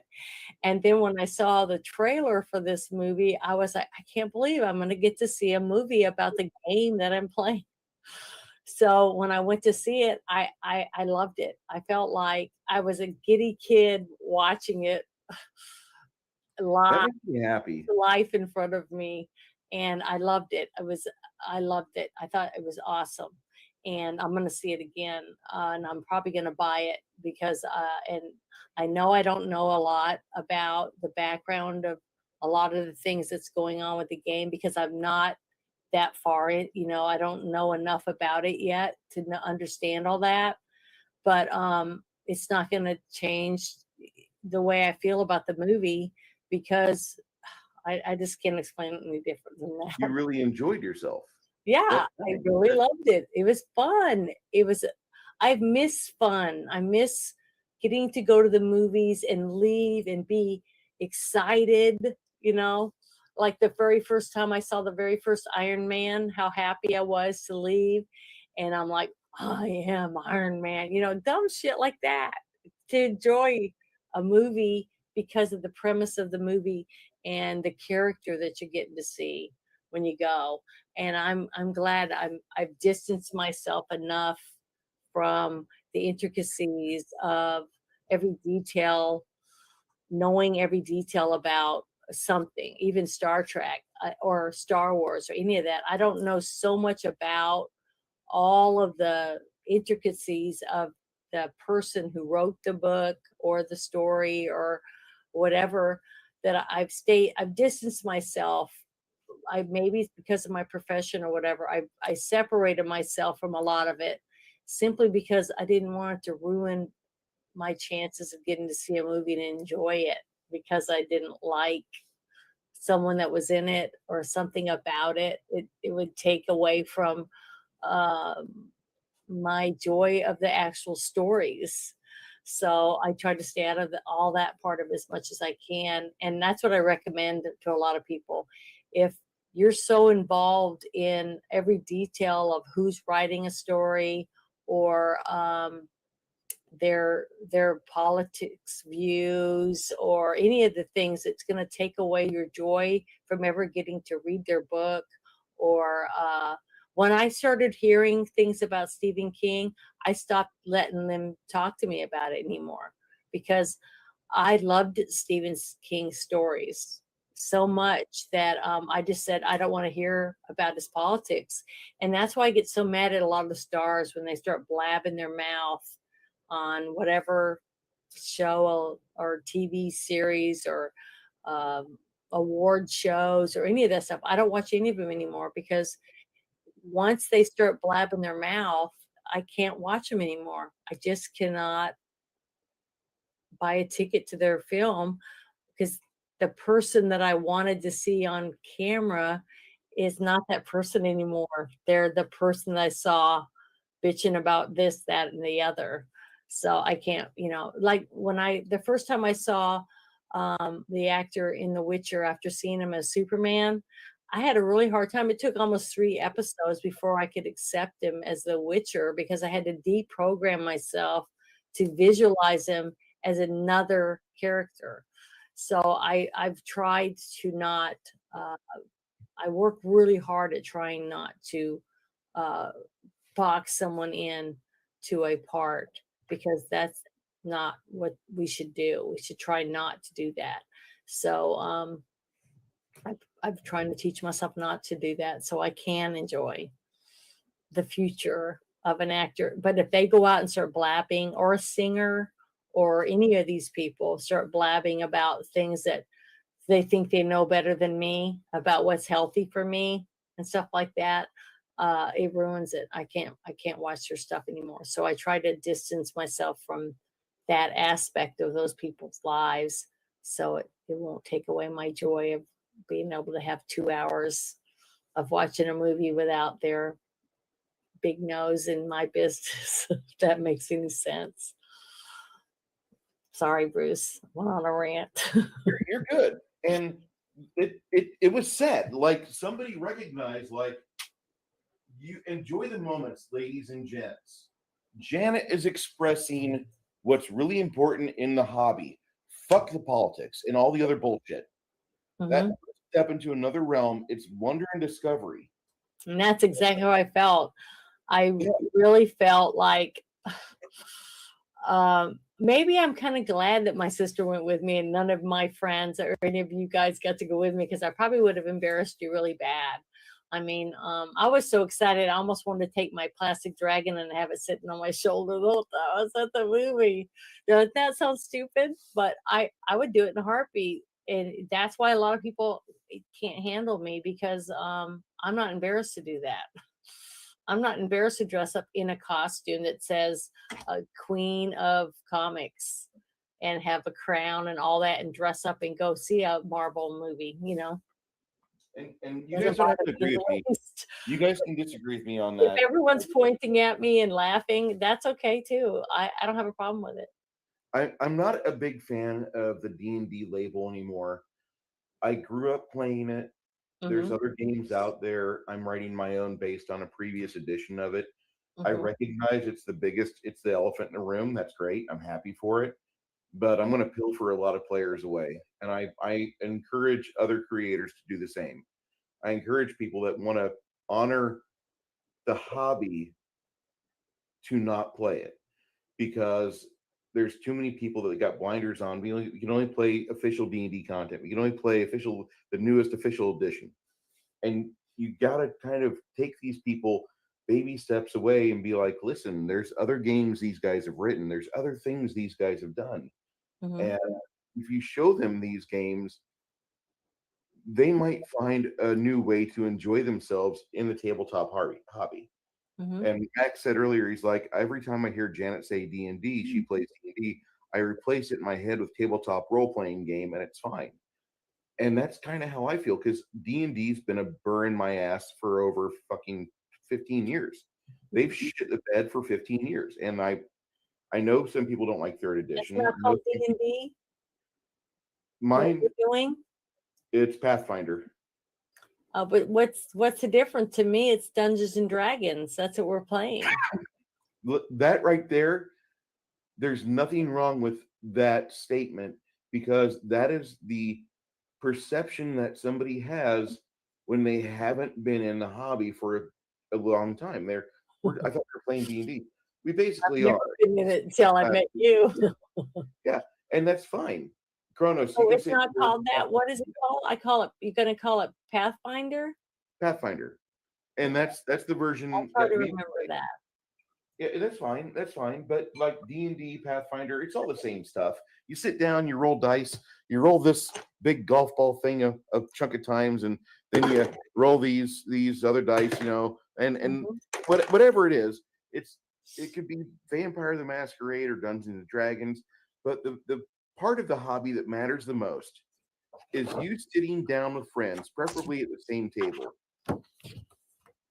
See this? Is yeah, it backward?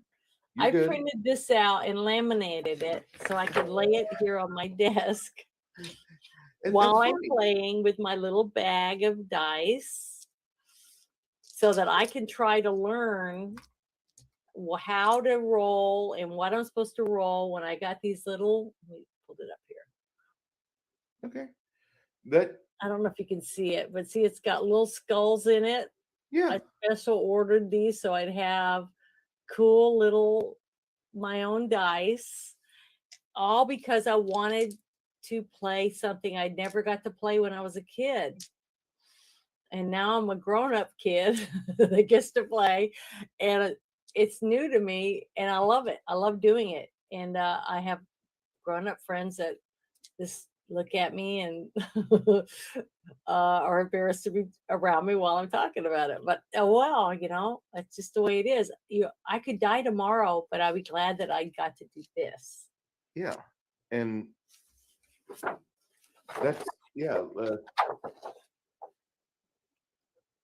that's exactly how it is. I mean, you just have to learn what you enjoy and just go for it, But if you don't try, if you don't make an effort, you don't try anything new, how do you know what you're missing? You don't even know what you're doing because you're not doing it.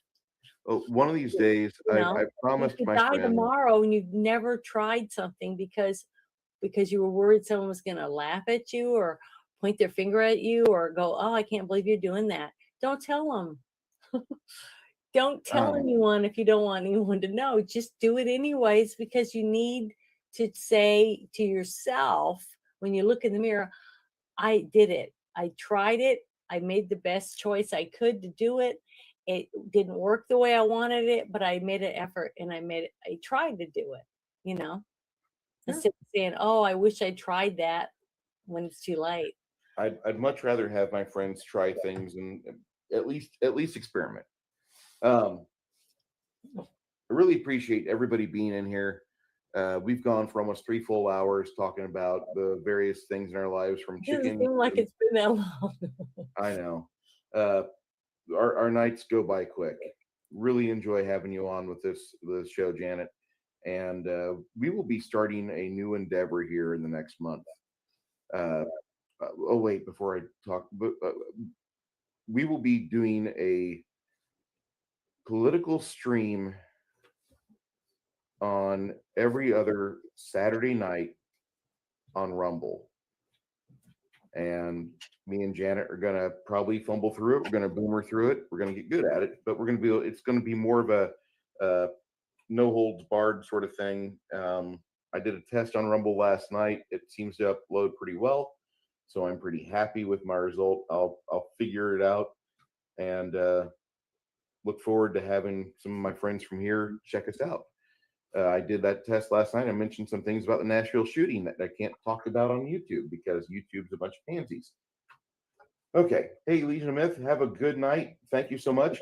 Janet from Another Planet, it is your movie pick for episode 50. And actually, episode 50 would be our 1 year anniversary. But what do you want to talk about next week? Dan Aykroyd. I would John like us Belushi. to watch this movie. This is the one I want. That's why I wanted to go get it. But I want to watch it. Okay. I think it's an awesome movie. I think it's fun. It's got music in it. It's like a musical, basically. And we haven't done a musical, have we? Not yet. Since Victor Victoria. That's it. Yeah, That but was my it was choice. fun, and I really like that movie. You thought I did not like the movie. I love that movie. I didn't know if you would, but yeah, you said I could pick movies that I wanted to watch, and I've watched a few of your movies that I didn't really like it, but I watched them because I'd never seen them. So I think this is a really good movie for especially anyone who hasn't seen it before. It's different than what we've been doing, but it's a good movie. It's got action, it's got comedy, it's got music. I think it's got a lot of things that everyone will like, or someone will like something from it. So we'll see. Thank you guys, everyone who came. I love talking about movies. I love movies. I think entertainment is very important for being a normal person, because you need a break from reality sometimes. And I think it's important that people watch movies. I, as a gamer, as a hobbyist, as a person that enjoys painting up a kinku, which is a funny little humanoid bird thing. Mm-hmm. I can't wait to talk about this movie. This is like The Blues Brothers is a movie that I have watched since I was 5, and I've probably seen that movie more times than any other film from start to finish. In fact, every time my parents and I have gotten together since 2008, Mm-hmm. that movie, if it's not watched in its entirety, we will watch part of it. It seems like that. And when I say that, I mean, like, we're going to hang out for more than one single day. If we're going to hang out for a couple days, the Blues Brothers gets put in the VCR, DVD player, whatever we've got available. We've got the media for Blues Brothers. And it has Carrie Fisher in it. Yes, Carrie Fisher, who's on my desktop. I thought it was really good, especially with a lot of the people that are in our chat on Monday nights, and I think they all have a special place in their heart for Carrie Fisher. So, and Dan Aykroyd, two people, and I think I just think it's a good movie to watch to make you happy. And right now, with so much stuff that's going on, we need happiness. Yeah, see how young she was. Yeah, that's my desktop for the past 4.5 years, and nothing's going to change that. So nobody can be smoking hot their whole life. Everybody has gravity, the sun, bad diet, all those things affect you as you get older. Yeah, but the thing is, you should grow old with people that you love, people that you care about, and because they're going to get old with you, so you're not alone. No, you're not. We all fit together, and you can all look at each other and just be happy that you knew each other as long as you've known each other, and love each other for what's on the inside. That's all that should really matter. Okay. Anyway, Travis J7 1975 says, "Do you know what Carrie Fisher would be doing right now if she was alive?" I'm pretty certain it'd be a bump of cocaine, but that's just me. I'm. You didn't do that all the way up until she passed, did she? I believe she did. If she wasn't on that, she was on some other sauce. I know that much. That's so sad. My name is Bruce. My co-pilot here, Janet, who's been with me for 3 hours. Appreciate every single one of you that's been in here with us tonight. We look forward to entertaining you next week as we talk about the 1980 comedy musical classic, The Blues Brothers. You want to lead us out, Janet? If anybody's going to be going into any chats after this space, send me a message and let me know, because we can still talk and stuff. I'm wide awake. I'm not ready to go to bed or anything, so I'd be happy to visit and hang out with everybody in a chat if I know where anybody's going. If you guys want to go raid Culture Casino, they're doing yelling at parked cars. Oh, that's right. That's Comics Division, though, isn't it? Yep. Okay. You said Culture Casino, so I was like, he has a show? Yes, he does. He has a great show. No, I mean tonight. It's tonight, right now. Oh, I thought it was Comics Division's show. It's Comics Division. I believe it's Comics Division. Are you serious? And Culture will be on it with him. Or does he have one show separate? Never mind. It's already over. Damn it. I'm Darn. sorry. Yeah, I used to always be there and watch. That's how I met a lot of people, is by being in those chats. And now that we're doing this, I don't get to see them as much anymore. But this is fun. I wouldn't miss it for anything. Yeah, I kind of fucked up. I was gonna send you guys to a stream that's already ended. I gotta share something with you because I fucked it up. Uh-oh. Bernie Sanders?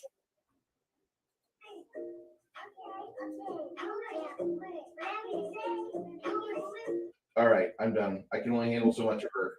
Is it a girl?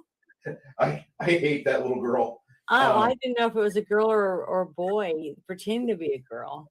It's yeah. We will be go ahead and message us through various discords, and Janet might be picking up something here. She might be doing a stream later on. Janet, you if you're going to be wide awake, do you want to try StreamYards tonight? Do a what? Do you want to try StreamYards tonight? I mean, you mean me try to do something? Yes. I guess I can, but I still don't know how to put people on it. Okay, I'm going to show you how to do it. Guys, if you'll be here in about 15 minutes on Janet's channel, I'm going to have her go live, and she's going to do her first panel show. But do I do it from my Streamlabs, or do I do it from YouTube? I would set it up on StreamYard.com, and I'll show you how to do that. And you're going to be a wizard at this. Streamlabs, a lot of people get confused on. StreamYard, you should be all right with. Yeah, because I paid money to do it, and I haven't been able to. I've done a couple lives, but I haven't been able to add anyone because I don't. Nobody can jump on it with me. I'll show you. We're going to end this tonight, right now, and we're going to go to tech support in about 30 seconds. Keep your Twitters open. Janice.